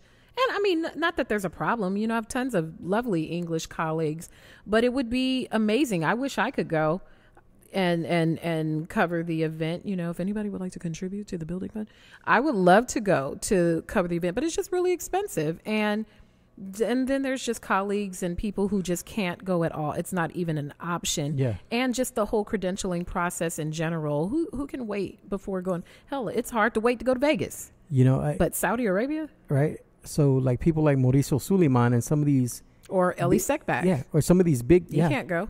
Oh, yeah. Because he's Jewish. He's Jewish. Yeah, he's Jewish. He can't go. So some of these people out of Mexico with a lot of money that are really interested, it's going to be crazy to see them try to appeal to the consulate over there to try to get, money talks. Mm-hmm. So I'm sure there's going to be some strings pulled to get some of these Mexican people in there, but I'm sure it's going to cost a lot of money. Yeah. It's crazy that they're actually having a fight of this magnitude over there. I don't get it. I don't. I mean, of course I do. Of course because, you get it. Yeah. Of course I get it because of the business and because of the money. That Eddie's getting. But it's like, if Tyson Fury is getting $15 million to take a couple bumps, imagine what they're getting. Imagine what Matchroom's getting. I heard something like $75 million for Joshua. Wow. That's the number I heard. So tell me this. So with $75 million after the loss against Ruiz, and let's just say Ruiz wins again and defends the title, $75 million, that's a lot of money you could walk away from the sport. Does Anthony Joshua keep going? Because where do you go after that? Where do you go after $75 million? Unless you can get Floyd in the ring. Like, where do you go after that? Right. You stay in England and keep selling out Wembley with 100,000 people, because I'm sure he'll still have a following. You can fight Joseph Parker or somebody like that. Fury. Dylan White, yeah. Wow. Yeah, but that's $75 million. You give me 12 and I'll walk away from my job. Man, they 75 is pretty high. Right. That's almost an unbelievable number. That's the number that I've heard. Is 75 million. Yeah, like it's I can't really even compute it. I Yeah. want to double check that. But you gotta figure. I mean, look at Floyd and Pacquiao. Look at the money they were making. Would he make 300 million? Floyd 300 million on that fight? Yeah. But that wasn't like their guaranteed purse. That right. was like Floyd, that was Floyd after every $300 million. And that's what I'm saying. Well, this isn't guaranteed. Oh, okay. What I'm saying is what he'll probably walk away with is okay. about. I thought he was. Oh, okay. I thought he was showing his up. Purse was like 75 million. I was like, yeah. I'm like, do they want to? Can they put me dude. on the card? I mean, I'd fight for the flight, a nice hotel, and a couple nice dinners. $75 million. So we have a comment here. This is from Gail again. Ruiz Joshua 2 is sports washing at its worst. The rulers murdering journalists, working for American newspapers as an American woman, and as a journalist, that's 3 strikes. I'm out. It's all blood money. And you know what? I mean, do they even have a commission? No, I don't know. I have no idea if they have a commission or not. But the truth of the matter is, I believe according to Frank Warren, we've had a travel advisory out against even traveling to Saudi Arabia here in the United States for some time, which is kind of the basis of the argument for getting paid more if you're Andy Ruiz Jr., because there's a contractual obligation to take this fight from the initial fight that he was in. But essentially we're saying, oh, okay, well, you have this travel advisory, but because of the tax breaks that you get for fighting in Saudi Arabia and all these different things, and the signing bonus, of which I think they said was in excess of $40 million signing bonus or something like that to fight in Saudi Arabia, and I don't know how much of that the fighters see. But, I mean, the truth of the matter is, even if we were able to go, I don't know that I would. Yeah. Maybe that's where the DAZN's new round of funding is coming from. Right. All it's going to take is these Iranians to send these drones in there, bomb a few Don't more say oil that. fields. Shh, don't say that. I'm just, No, I'm being real. You're saying not to say, but I'm being real. I'm going to mute your mic here in a second. Knock on wood. Knock on wood. It doesn't. I don't want to see it happen, but why do you think we're paying $5 a gallon for gas right now? Shit. Oh, Jesus. That's a whole nother nother podcast. Remember when I said this goes out live on Facebook? No, I'm just kidding. Can't take it. It's okay. Facebook. Anyway. You don't have to grant me any access to Saudi Arabia because I'll never go there. Wow. Yeah. Let's try not to offend the whole peoples at one time. I know. We love everyone. Yeah, we love everyone. Exactly. Okay. So let me change the subject because it's getting heated up here with Stacks. But I know that you were recently in San Diego and you had the opportunity to interview Andy Ruiz and Manny Robles. Yes. And one of the things that you talked to Andy Ruiz about was his weight coming in. Effectively, he was saying that he wants to shed only about 10 pounds in preparation for this fight, come in a little bit lighter. The idea being he wants to retain the pop on his punches, but also be a little bit more fluid in his movement. We've seen in photos that it appears that Anthony Joshua is also trying to come in at a little bit trimmer or lighter than he had in the past fight. So my question is for you guys, who would that benefit more? Does it benefit Andy Ruiz more to come in lighter, or is it going to benefit Anthony Joshua more to shed some of that weight and that bulk? With regards to Andy Ruiz, he believes that he needs to do it, but I'm a fan of if it ain't broke, don't fix it. He looked like he did just fine in the first matchup, and to be honest, looking at him yesterday, he looks like he's already dropped some weight from the first fight. He was looking real mean and real fit and together. Obviously, they see something in the gym that they think could benefit from a little bit of weight loss, and it's not so much that it's draining. So that kudos to them for identifying that might be the issue. But with regards to Anthony Joshua, when I've looked at his physique and and thought about the way he fights and style, I always felt like he overtrained. That was my thing. He is a gym rat, and I love that, and that's great. And it made me think of Timothy Bradley, how Timothy Bradley would come into the fight and be super duper ripped, or even Andre Berto was another fighter who would be super duper ripped, and they would be prone to injuries like bicep tears and calf tears and things like that. And to me, those are signs of overtraining. I don't think that's the right approach for Anthony Joshua. He seems to be his best and most solid at about 260. I think he fights at 255, 260. Trimming down, I don't think it's going to make him any faster. It's a stylistic thing. Andy Ruiz, the way he fights, he just has faster hands. He has some better technical abilities with his jab and the way his punch output, and big or small. I don't think a trimmed down Anthony Joshua might make him quicker, might make his stamina better. He always complained in different fights that he had stamina issues, but I don't think stamina is what's going to win the fight. It's hand speed, it's movement, it's head movement, it's chin, and losing weight are not going to solve those issues, in my opinion. I think you hit the nail on the head. With Ruiz, 10 pounds is, to me, perfect, because I'm at 220 right now. When I was at 210, I felt good, but I could feel the extra 10 pounds on me. Now my shirt's just a little bit tighter. I feel a little bit more sluggish, and I'm not a professional boxer, never been in the ring, never trained the way Andy trains, but I can tell you at that weight, 10 pounds it's not too much where I can feel like I'm losing power and I feel weak, but it feels like I feel maybe a little bit more healthier, maybe a little bit more faster, and maybe have a little bit more endurance. When I'm running and I'm at 210 and I'm doing my 2.5 miles, it's a lot easier to do when I'm at 210 than when I'm at 220, because I can feel the extra 10 pounds on me. So 10 pounds to me really doesn't make a big difference, and I don't think he's going to change his approach or his game plan onto what he did the first time. Like you said, if it's not broke, don't fix it. Right. He went in there and he kicked Anthony Joshua's ass. And I think that's still going to play a big part in the back of Anthony Joshua's mind, is that this dude knocked me the fuck out. You remember that. If, like I've always said it, me and you go out to the parking lot and you knock me out, and 3 or 4 months later we're fighting again, I'm still going to remember you knocking my ass out. It's going to sit in my head. What can I change to make sure you don't hit me as hard as you did that first time? Nothing. I don't care if I lose weight, gain weight, whatever. My chin still has to take that hit. You know what I'm saying? So I just think I think he should have took another fight before he went up against Ruiz again. I think he should have took a tune-up fight. I mean, to get some of that confidence back. Maybe got a quick knockout and gain some confidence. But going right back into it against Andy Ruiz, it's going to be tough. I didn't have any clue that Andy would win. I not in the back of my mind did I ever think that Andy was going to knock Anthony Joshua out. I just didn't.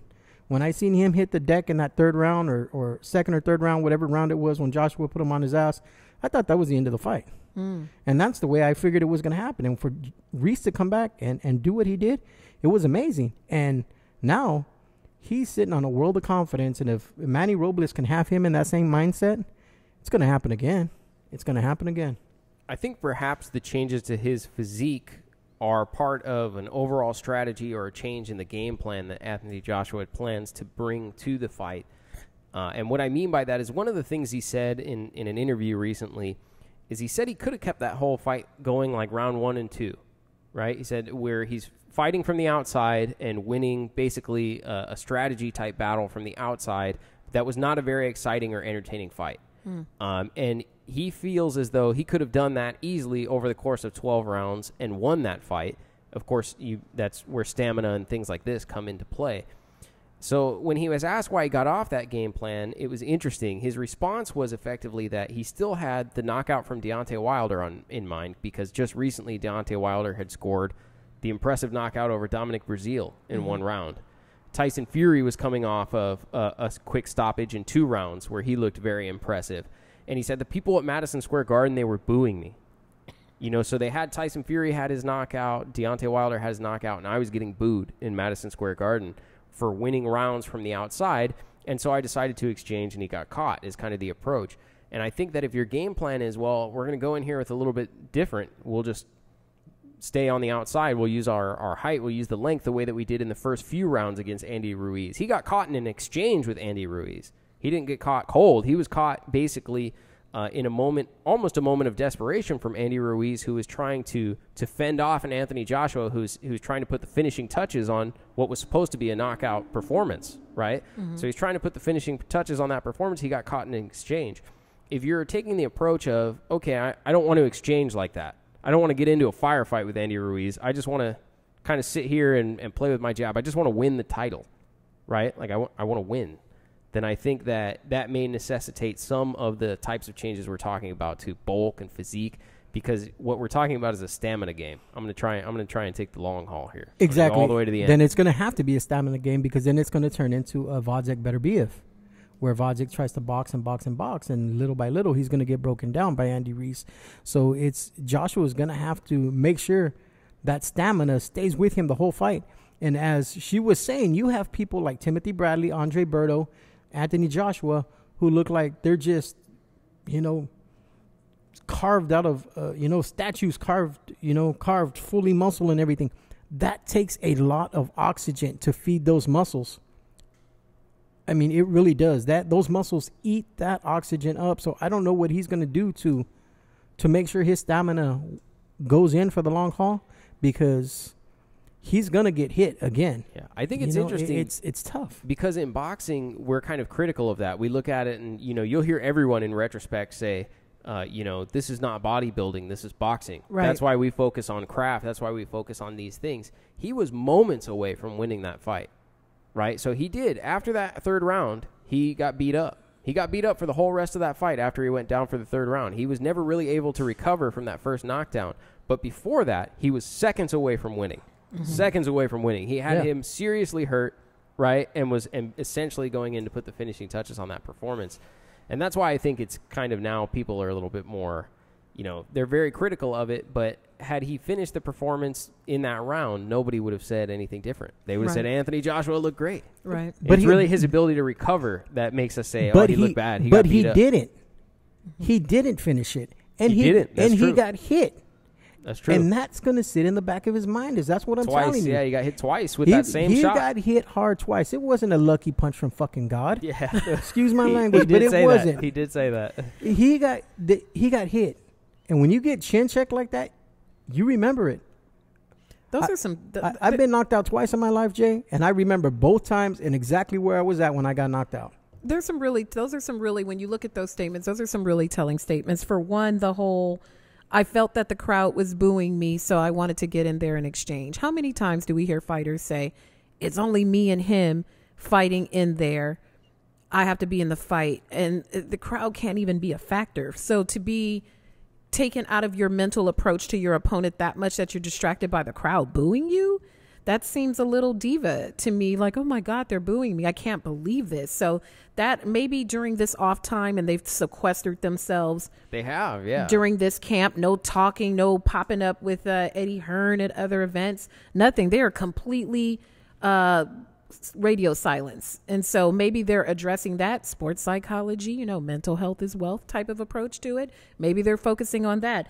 And also, if his plan is to take the approach that he did in the first fight, where it could be him outboxing or what he was finding success with in the second fight, and he's fearful of the crowd booing, it's the right crowd, because Saudi Arabian fight fans are not going to be boo, boo, boo. They're going to watch respectfully no matter what. So I don't know. Maybe it is the right plan. Who knows? Who knows? Paco Perez, shout out to Paco Perez. Thanks for joining. He said both of them are going to have to stay to their game plan in order to come away with a win, and I agree with that. Absolutely. I agree with that. I think Anthony Joshua perhaps has to make a few more adjustments to his game plan from the first fight compared to Andy Ruiz, who perhaps can stay along a similar path. So exactly. When you first started, I was laughing because of the fact that the question I thought you were going to ask her was about the Andy Ruiz saying that Joshua ain't going to hold these belts. Yeah, that's right. That's where I thought you were going. That was pretty funny. He's a really nice guy. He's really cool. How do you look yesterday? He looks great. He looks sharp. He was playing. What was funny though, the gloves that he was wearing, I think maybe it's Canelo's company. The gloves that he was wearing for the media day, He was complaining that his hands were hurting in those gloves when he was doing the donut work with Manny. But he looked great. He looked sharp. He looked fast. He looked happy and content. And we still have a long way till December 7th. They're not fully entrenched in camp yet. Yeah. So keeping this way, he just looks. Andy Ruiz, I call it the shining with the light of Jesus. And he just has that disposition. I remember when we first saw him in Vegas, when they announced the fight, and he walked in with Eddie Hearn, and the look of it's angelic, the way it shines and the way he holds his chin high, and he looks so proud. And he had that same demeanor walking in yesterday. You cannot I just feel like nobody can touch Andy Ruiz at this point. I feel like this fight's going to look just like the first one. All right. One more heavyweight fight, November 23rd. You got the rematch between Wilder and Ortiz. Luis Ortiz, 57 years old, fighting against Deontay Wilder. He was 137 years old when he fought. Joe Louis. Joe Louis was 137. He hit me in my chest. I said, oh, I thought you were somebody else. He was old. Ortiz is old. They're lying to us. Yeah. They're lying to us. How do you see that fight playing out? You think Wilder just washes him this time? Wilder's knocking him out again. He's knocking him out again. It might be even a little bit sooner. I'll say 5 rounds. He's knocking him out again. I think it's going to be like a rematch of the Stavern fight where they went the distance the first time, and then the second fight, Wilder just put hands on Stavern, and that was it. So yeah, Stavern did the whole limbo after that, and then had the nerve afterwards to say he was dehydrated. You're a heavyweight. You ain't dehydrated. Wait, are you losing? What do you mean? What do you mean? But yeah, Jesus. No, I just think that it's going to be, and for you Luis Ortiz fans out there, it is no disrespect. He was considered the boogeyman for a long, long time, and Wilder just had the right style matchup for him. And I just think it's going to be this. That's going to play out the same, and I think Ruiz Joshua is going to be the same thing. Will Al Heyman get his guys together for a big super fight? Maybe to crown one undisputed champion at heavyweight, but I think both fights play out just like the first ones. I think so. I think so as well. Like you said, I think Wilder's going to finish Ortiz a lot quicker this time than the first time. I don't think he's going to take him in the deep waters or risk getting hurt. I think he's going to go in there and just try to get rid of his ass real quick. It's to keep on the road to February. I mean, there is some risk with that. It's not like Deontay Wilder wasn't hurt in the first fight. That's what I'm saying. But they went deeper in, and like I said, he was hurt in that 9th round. I think, you know, they took a little bit of extra time in between rounds. They let him have that full minute of rest. Then they called time, let the doctors take a look at him. And I think somebody was whispering in his ears, you better go out there and get rid of this guy. God. Yes, exactly. Where this time, I don't think he's going to play with them. I mean, yes, there's a risk there. There's always a risk with heavyweights. You get hit by somebody that big. Of course, there's a risk. But I just think Wilder's going to go through him a lot quicker than he did last time. Yeah. I mean, I would debate that he was playing with him the first time around. Yeah. I don't think he was, like, toying with Ortiz or anything like that. Like, that was just a hard fight. But the difference is that the first fight, there's always that level of respect that you give your opponent because it's the fear of the unknown. He's not really knowing what Luis Ortiz has, so he's kind of this maybe playing back a little bit, kind of the same way he did with Fury, you know, where he's just kind of testing it. And I'm not saying necessarily playing with his opponent, but just trying to fill him out. You know, they call them, you get these filling out rounds, where this time he knows exactly what he's getting into. He doesn't have to change anything, and he just takes Ortiz out quicker. Right. I think. Is there one more? Last subject. Bring it. Important subject. Oh. This week we all know we had a passing in the boxing ring of Patrick Day. Yes. 3rd or 4th now in 3 months.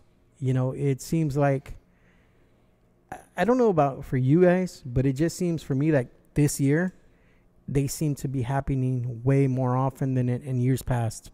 And I don't know if it's because of the fact of social media and fights being televised more, and now we're seeing it a lot more. But, you know, this is something that sanctioning bodies, promoters, managers, commissions, they have to take a deeper look at the root cause of what the hell is going on in this ring. Because there's too many fighters that are losing their life, and it's tough. It's sad. You know, this one hit home for me. It's like, I sat there and I watched the fight on DAZN, and this one hurt. You know, I'm not saying that Dadashov didn't. I'm not saying that these other ones didn't, but this one just kind of. I seen Patrick fight his last fight in Temecula against Adames. It was a top ranked card in June that he fought on, and He took a beating then. He went the distance with Adames and took a beating then, and it just seems like he was knocked down 3 times in this last fight. And that last blow, it did him in, you know, and they've got to do something, you know. I think I don't know that it's happening more or less frequently because I don't have statistics sitting here, but one thing that I do believe is happening is it's just becoming more visible because these instances, because we have these contracts with DAZN for X number of shows and Top Rank doing 52 shows a year and Golden Boy doing X number of shows a year, PBC and their contracts with Fox, we're having to put things on TV every single week. It's on TV every week. So when these fighters experience this tragedy, it's being broadcast to the world. So, like, it's not to say that it hasn't happened in the past. It just may not have been as visible as it is now because the examples you're talking about, I mean, this was on DAZN. Dadashev was on ESPN, right? So these are people who are now being broadcast to everyone. And it's I think one of the things that's the most difficult about it is I know that, for instance, Nancy Rodriguez called in last week and she said, oh, they're meeting with UCLA. Medical professionals at UCLA to try and make changes, and some of which have to do with the mouthpieces that are being used. But it kind of infers that, like, we don't have a good understanding of what some of the problems are that we have in boxing. And I understand consulting with medical professionals on certain things, but I also think that there are topics that we know are issues, and we have not addressed them. Right. And there's some element of whose responsibility is it to address this? Is this the promoter's responsibility? Is it the commission's responsibility? Is it the sanctioning body? Or whose job is it to say, for instance, you know what, we're not going to allow fighters to dehydrate anymore? Right. Like, you just have to fight at your natural weight. You have to lose weight in a healthy way. So we're not going to allow that. And everybody could say, oh, well, it's not me, it's the promoter. Or it's not, the promoter could say, well, that's not me, that's the California State Athletic Commission. Right. Or you could make the argument that it's expensive because it requires more testing, you know? Same thing with increasing drug testing. It's expensive to drug test for people. And I've said this in the past because I think some things I've said on this show are actually taken out of context. Last time, my point with Dadashev was not that if the fight had been in California, that would not have happened. That is not at all what I was saying. I was actually saying that all of the safeguards that are in place in California would not have stopped that from happening. Right. Would not have stopped that from happening because we're talking about two people who are perfectly capable fighters who have good records. They're not coming off of strings of knockout losses. You know what I mean? And they're, you know, Dadashev is a prospect, a rising prospect. The protections that we have here would not necessarily have helped him. Right. And so I was saying that there are things that I think would help. But the challenge is as boxing fans, we are more than likely not ready to accept them because they would have to evolve the sport. It's things like saying, hey, you know what? We're going to fight less rounds, right? We're going to fight less rounds going forward. But that's not going to be met well by promoters, by fans, by really anybody. It's like things like saying, we're not going to allow you to dehydrate. We're not going to let you dehydrate anymore. Right. That will not be met well because it means that certain fights may not be made at certain weight classes, right? So it's really a matter of what are we prepared to accept in the boxing community, and also who's going to take responsibility for those changes. So Tuesday night, I was invited to a meeting for the California State Athletic Commission. I wasn't able to attend because of some personal stuff I had going on with my grandson. But after that meeting, one of the rules that came into play was for MMA, where fighters can no longer weigh more than 15% of their natural weight or 15% of the weight that they weighed in, or else they're not going to be allowed to fight. Automatic cancellation. Automatic cancellation of that fight. I know people have made the argument about going back to same-day weigh-ins, but to me, the fact with the same-day weigh-ins is that you are now weighing it at a certain weight and you are not allowing that fighter to rehydrate, you know, back to a safe level of rehydration. I think the day before is just fine, but I think there has to be a percentage where this fighter can't come in at a certain weight. I know the IBF does it 10 pounds for championship fights, but there has to be some type of happy medium there where they're still rehydrating to a safe level. But here's the thing, Stacks, is the problem with the weight limits that are 10% and 15% on fight night is they don't discourage dehydration. Right? Meaning I can still dehydrate as long as I'm dehydrating within 10%. And also, I can still dehydrate as long as I don't rehydrate to over 10% or over 15%. So essentially, in a way, you could look at that rule and go, actually, isn't that going to make people fight more dehydrated? Because they're not going to rehydrate all the way. Exactly. They're just going to rehydrate to a certain point. Right. So it's not really a preventative measure in that way, and it's not really a matter of same day or not same day. The type of change that we would have to make is to say, like, you know what, we're going to measure hydration. We're going to make sure that you are fighting hydrated. And if that means that maybe we need to relax rules around weights or whatever the case is, like, hey, if you're within 2 pounds or something like that, then that's fine. But there's a big difference between saying we're not going to let you dehydrate, we will not allow it, versus, you know, hey, we'll measure you on the day of and see how much you were able to rehydrate. We're gonna cap rehydration. We're not gonna let you fight way above your weight class. You know, because with the lighter weights, I think it's 3 pounds and then 4 pounds between weight divisions. It's 3 pounds between 115 and 118. Then it goes up to 4 pounds between 18 and 22, 4 pounds between 22 and 26. 4 pounds between 26 and 30, and then it moves up as you get bigger, as your body gets bigger. But with that being said, there's 18 weight divisions. 18 weight divisions. There's really no reason that managers, trainers should be letting these guys be walking death before the weigh-ins. They should know. These guys should know. And to me, it's everybody's responsibility. It's the fighter's responsibility to know his own body. We've had fighters in here that have said, you know what, I just didn't feel healthy at 22 no more. I couldn't do it no more. We just had Charlie Edwards, the WBC champion, relinquish his bout because he says he was killing himself to continue to try to make, you know, his weight. So he was moving up in weight. the trainer should know, because sometimes the fighters aren't going to say anything. They're fighters. They're fighters. They'll always. They're fight. not. They're always going to fight. You know. So I mean, it's got to be a team. It's got to. I quickly want to interject with this comment from Paco Perez. Paco agrees with some of that, I believe. Paco says, I think that the managers have to take a closer look at their fighters, and he also thinks that a lot of the damage is being done in the gym in preparation for their fights. And yes, there is pressure to make sure that the fight actually happens, to make sure that the fight is on. And I don't disagree with that. I can see how the damage can be occurred during sparring and, during workouts in the gym and doing things perhaps in an unhealthy way. At the end of the day, it's kind of what changes I think are we willing to accept. And exactly. I think a lot of the dramatic changes that we want or that we should demand are things that most boxing fans and boxing business will look upon unfavorably. But one of the things, I'm going to give you guys an example. The Ultimate Boxer. I actually think the Ultimate Boxer formula is a pretty good formula.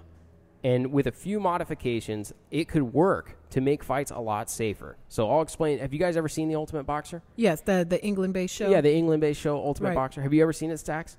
Okay. They're entertaining. I watch all of them. I think they're entertaining. The formulaic, it's completely different. A fighter fights multiple times in one night. They're fighting in a tournament bracket structure. Okay? However, their bracket structure is they're fighting 3-round professionals. So professionals are fighting 3-round fights. There's not a clear A side in these. There are people who are favored to win over others, but they're only bringing people into the tournament that have winning records. They don't bring people into the tournament that are like 0-17 and 0 blah, blah. You have to have a winning record to be in the tournament. So they bring you in. You fight 3 rounds. It's 8 people, so that's basically at most 3 fights in one night, which means that the person who wins at most will only ever fight 9 rounds. Okay. Right. And every 3 rounds, he's stopping because there's now other people who are going to come and fight their first round bracket and things like that, which means every 3 rounds there's an opportunity for someone to evaluate you to determine if you can continue. And if you can't continue, then they put someone else in your place. They substitute you, right? Essentially. And I don't know that the intention of this formula was to be safer for boxers, but I look at it and I go, it's safer. It's safer. Every 3 rounds, someone gets evaluated. The most anybody will ever fight is 9 rounds. And it's, you know what I mean? And there's 8 people. So across that's scheduled 24 rounds, right? You're scheduled or scheduled, I should say, 24 rounds between those fights. And I think there are ways to do it safely and still be entertaining. Like you can look at it and go, I've watched all those. I think they're all entertaining, right? But the truth is, once you put something like that out there and say, hey, why don't we make professional contests, 3-round fight? Why don't we do this? It's not going to be met well. It's not going to be well. No, there's going to be people who are going to go, no, that's stupid. The fans are going to be too lazy for that. They're going to be like, that's too many people to keep track of. I don't know who this is. Who is the clear champion? How do I know that works the best? Like I look at the Contender series that they just had on Epix, and there were a lot of names. Daniel Valdivia was in that tournament. Brandon Adams was in that. Shane Jr. was in that tournament. There were some notable people, and even that format had its, flaws according to the audience. Fight fans like fights, and for the least amount of work, because it's still, there's a lot of still caveman mentality when it comes to the consumption of boxing. It is a gentleman's sport, and people forget that. It's the sweet science of bruising. It's not just go out there like the Tasmanian devil and just start swinging at people.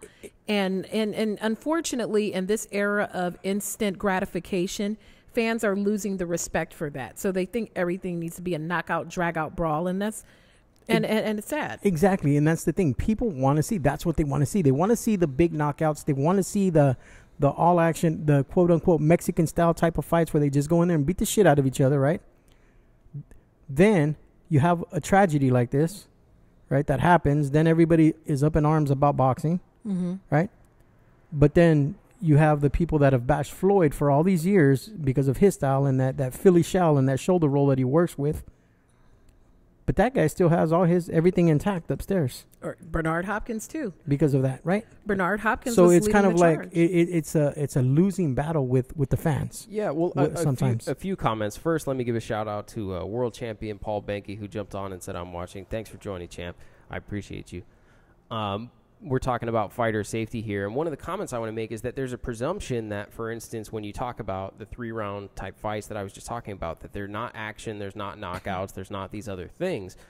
But the truth is there is. In fact, you could even say that it increases because you have a shorter period of time with which to make a difference. Right. Right. So meaning if you lose 1 round in a 3-round fight on the Ultimate Boxer, you have dug an incredibly deep hole for yourself. Right. Right? An incredibly deep hole because you have to win 2 rounds in a row going forward, which means you have to put all of your effort into doing this in a shorter period of time.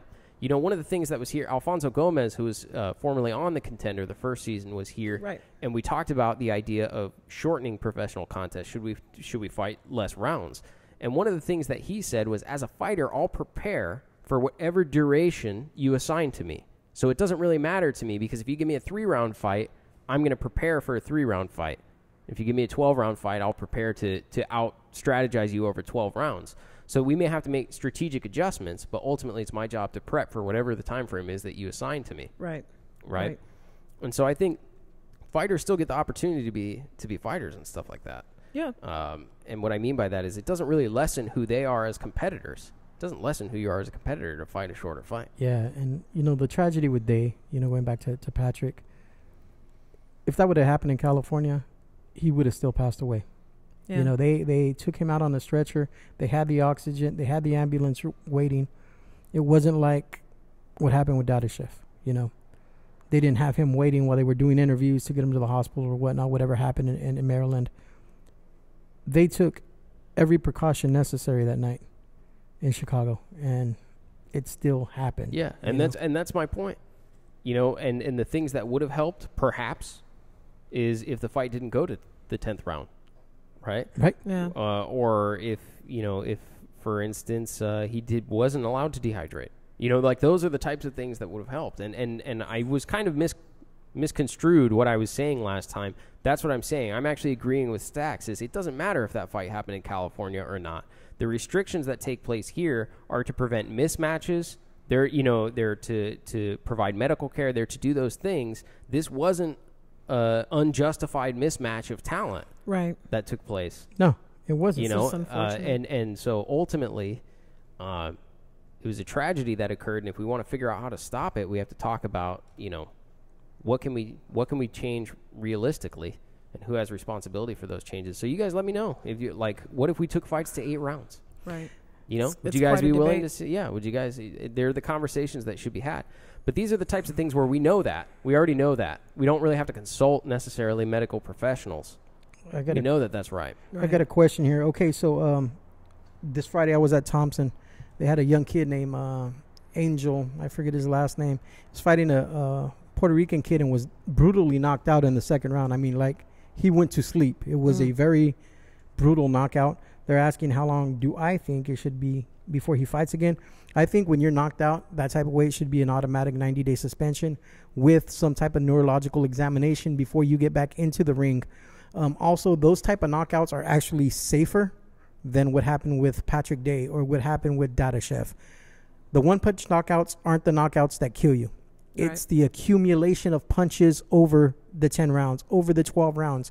When Dooku Kim got killed by Ray Mancini, it was in a 15-round fight that was a brutal war.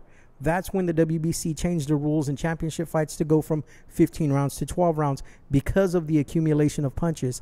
So that's why we're talking about maybe even moving fights to 8 rounds to stop the accumulation of punches that some of these kids are taking in that ring. The one-punch knockouts, of course, they look bad. Of course, I'm sure it was scary for his family to see their son, their daughter, their niece, their nephew get knocked out in that ring. But it's not those type of, thank God it hasn't been those type of knockouts that kill somebody. It's the accumulation. Yeah. And to Paco's point here, initially the question was how long should it be? But even if it is a one-punch knockout, there still should be that suspension. And that's what I said. Yeah. At least 90 days. When you're knocked out like that, at least a 90-day suspension with a neurological examination. And that should be in any state. Across the board. Across the board, not just in California. I've said this in the past. They have to have some type of universal medical. These phones, tablets are accessible to Wi-Fi.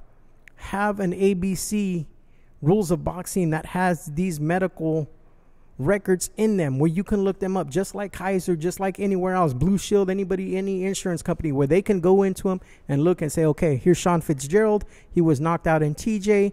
He was knocked out in Texas. Okay, it's only been 30 days. He's not fighting in New Jersey. He's not fighting in New York. Yeah. He's not fighting in Texas. I do want to circle back real quick on one thing that Paco said earlier that comes to mind, because the suspension stops you from competing professionally, right? So you can't go in back a certain state. In a certain state. However, that doesn't stop people from training and doing things like going into sparring, having experienced concussions and things like that. And Correct. One of the things that he was saying was a lot of this damage could happen in the gym. Yeah. And the preventative measures we're talking about right here don't necessarily prevent that from happening in the gym. It just prevents you from getting in and competing at a professional level again. Right, Yeah. right. And I think Adam Lopez, and I know Nancy had talked about it, saying that a lot of this damage is going on during sparring. You know, a lot of these people are getting hit with an accumulation of punches during sparring, not knowing that they've already been concussed or there's something already shaken up there. Yeah, Paco actually, he just said the same thing. He said, true, but do they get back too soon in the gym and where they will take a beating during the sparring session? So, yeah, to that point earlier, it's, in terms of management, your camp, your training, it's the responsibility of a lot of people to make sure I go back retain a healthy practice. I go back to Daniel Franco as an example. When he was knocked out in Burbank, he fought a month later in TJ, then fought the same night of Ward Kovalev, which automatically brought a red flag to me. Before his accident even happened, I told Cynthia, this kid is a Rock Nation fighter. Tonight's Ward Kovalev. Why isn't he fighting on this card? Why is he fighting in Iowa? Right? I said he was knocked out. That's why. He probably didn't clear his medicals in Las Vegas, in Nevada. He probably didn't clear his neurological, so they took his ass to Iowa, where they don't have any type of commission that oversees combat sports. They do have an athletic commission, but nothing in Iowa that oversees combat sports. And look at what happens to him. You know who else? And he's lucky that he didn't fall victim to similar circumstances, thank God. Look at Juan Ma Lopez. Yeah. Juan Ma Lopez got knocked out, and then he was back fighting like 8 weeks later. Yeah. On TV. Yeah. And we're like, why is he on this card? But, that speaks to a greater, bigger conversation about oversight, about protocols, about standards and certifications. And, a lot of kids that come up in the gym, no matter what country they're from, it's a sport born of poverty. Yeah. And just think about your regular 9-to-5 job. If you're, say, the water treatment guy, and what type of certification you have to have, that it costs money. And, they're going to say, if you do that, then it becomes discriminatory, that people who are impoverished can't participate in the sport because they can't afford to participate in this new oversight plan. So it's a greater, bigger conversation that's going to take a long time to solve. But someone has to make the step. Well, I think that's going to about do it for today. Let's give Jeandra a chance to give all your plugs. Plug us in. Please subscribe to Bad Culture TV on YouTube, Bad Culture TV on Instagram. I'm trying to build that up and keep it boxing specific, because a lot of my boxing people are like, I don't want to see all the entertainment stuff, but I do that too. But if you go to Bad Culture TV on Instagram, all of that is boxing specific. But Bad Culture TV on YouTube, subscribe, tell a friend, watch some videos, say what's up. I know the holidays are coming up, and if you guys are having any holiday parties, I'm not for sure how booked she is, but you want to DM. Yeah. I didn't know you wanted DM. the whole everything, spectrum man. of everything. I'm shouting out her bartender thing, so go ahead, give them a plug on your bartender stuff. Well, if you want all the jobs, I am a licensed bartender. I have a staff. If you're in Southern California, you have an event coming up, you need bar service, you need servers and people to help you clean up after your event.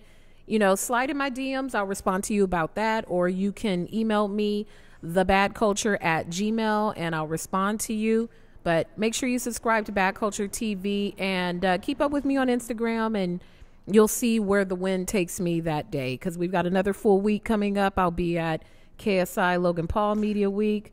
But my secret little assignment that I have this week that's really cool is I'm interviewing Arnold Schwarzenegger and Linda Hamilton for the Terminator movie. Nice. Yeah, I might have to geek out a little bit. Oh yeah, that's one of my favorite movies. How could he not? Right? Terminator 2. I mean, that's my age group. But make sure. But for all the boxing stuff, I'll be at Canelo Kovalev. I'll be at Wilder Wilder Ortiz and whatever else happens in between. But, it's still all boxing all day over here. It was great talking to you. Thank you so much for joining us. I mean, we could have gone on for another damn hour. For real. So we definitely want to get you back on. I'd love to. Make sure to follow me on Supreme Boxing on all social media platforms, SupremeBoxingInc.com, and also be sure to follow the Nevada Boxing Hall of Fame. We have something special coming up for Canelo Week. I won't be in Las Vegas, but we do have the brand new interactive museum inside of the Boulevard Mall on Maryland Parkway. Go and check it out all week long. Rich Murata will be there. And then Saturday, the day of the Canelo Kovalev fight, from 10 a.m. to 2 p.m., we will have Eric Terrible Morales there signing autographs, a nice meet and greet before the Canelo fight. So be sure to hit up the Nevada Boxing Hall of Fame new interactive museum. And, of course, be sure to continue to follow Just Boxing on all social media. This man Couple things today. I got a few things I want to go through. First of all, I want to give a big shout out to Red Boxing, Ray Rodas, Nate Wren, Podium Sports, who held yesterday a celebrity poker event, a boxing/celebrity poker event, which I attended. I was nominated for Podcast Host of the Year. The award ended up going to Xavier Orozco of the Boxing Rundown, who I had the opportunity to chat with at length there. Congratulations to him. It's a great show that they got going on over there. I also came in sixth. I came in sixth place, I think, out of 48 players at the tournament. So I came in sixth place and got a lot of stuff, man. Like, nice. I got a thing of gloves. I got a thing of wraps that are promoted up here. I got a medal. I received several signed copies of different books, free workout classes. Awesome. So there were so many prizes and giveaways that I can legitimately say I very much enjoyed myself, as well as Paco and Paul were both there, I believe. So nice. Shout out to you guys as well. Thank you for jumping on the chat today. Shout out to Podium Sports, Red Boxing. I really appreciate the time. And, of course, shout out to Combat Sports Collective. Follow Combat Sports Collective on Instagram, an official sponsor here. And follow me, Just Boxing Live on Instagram and Just Boxing Live on Facebook. And that's all I got for you today. Peace. Peace.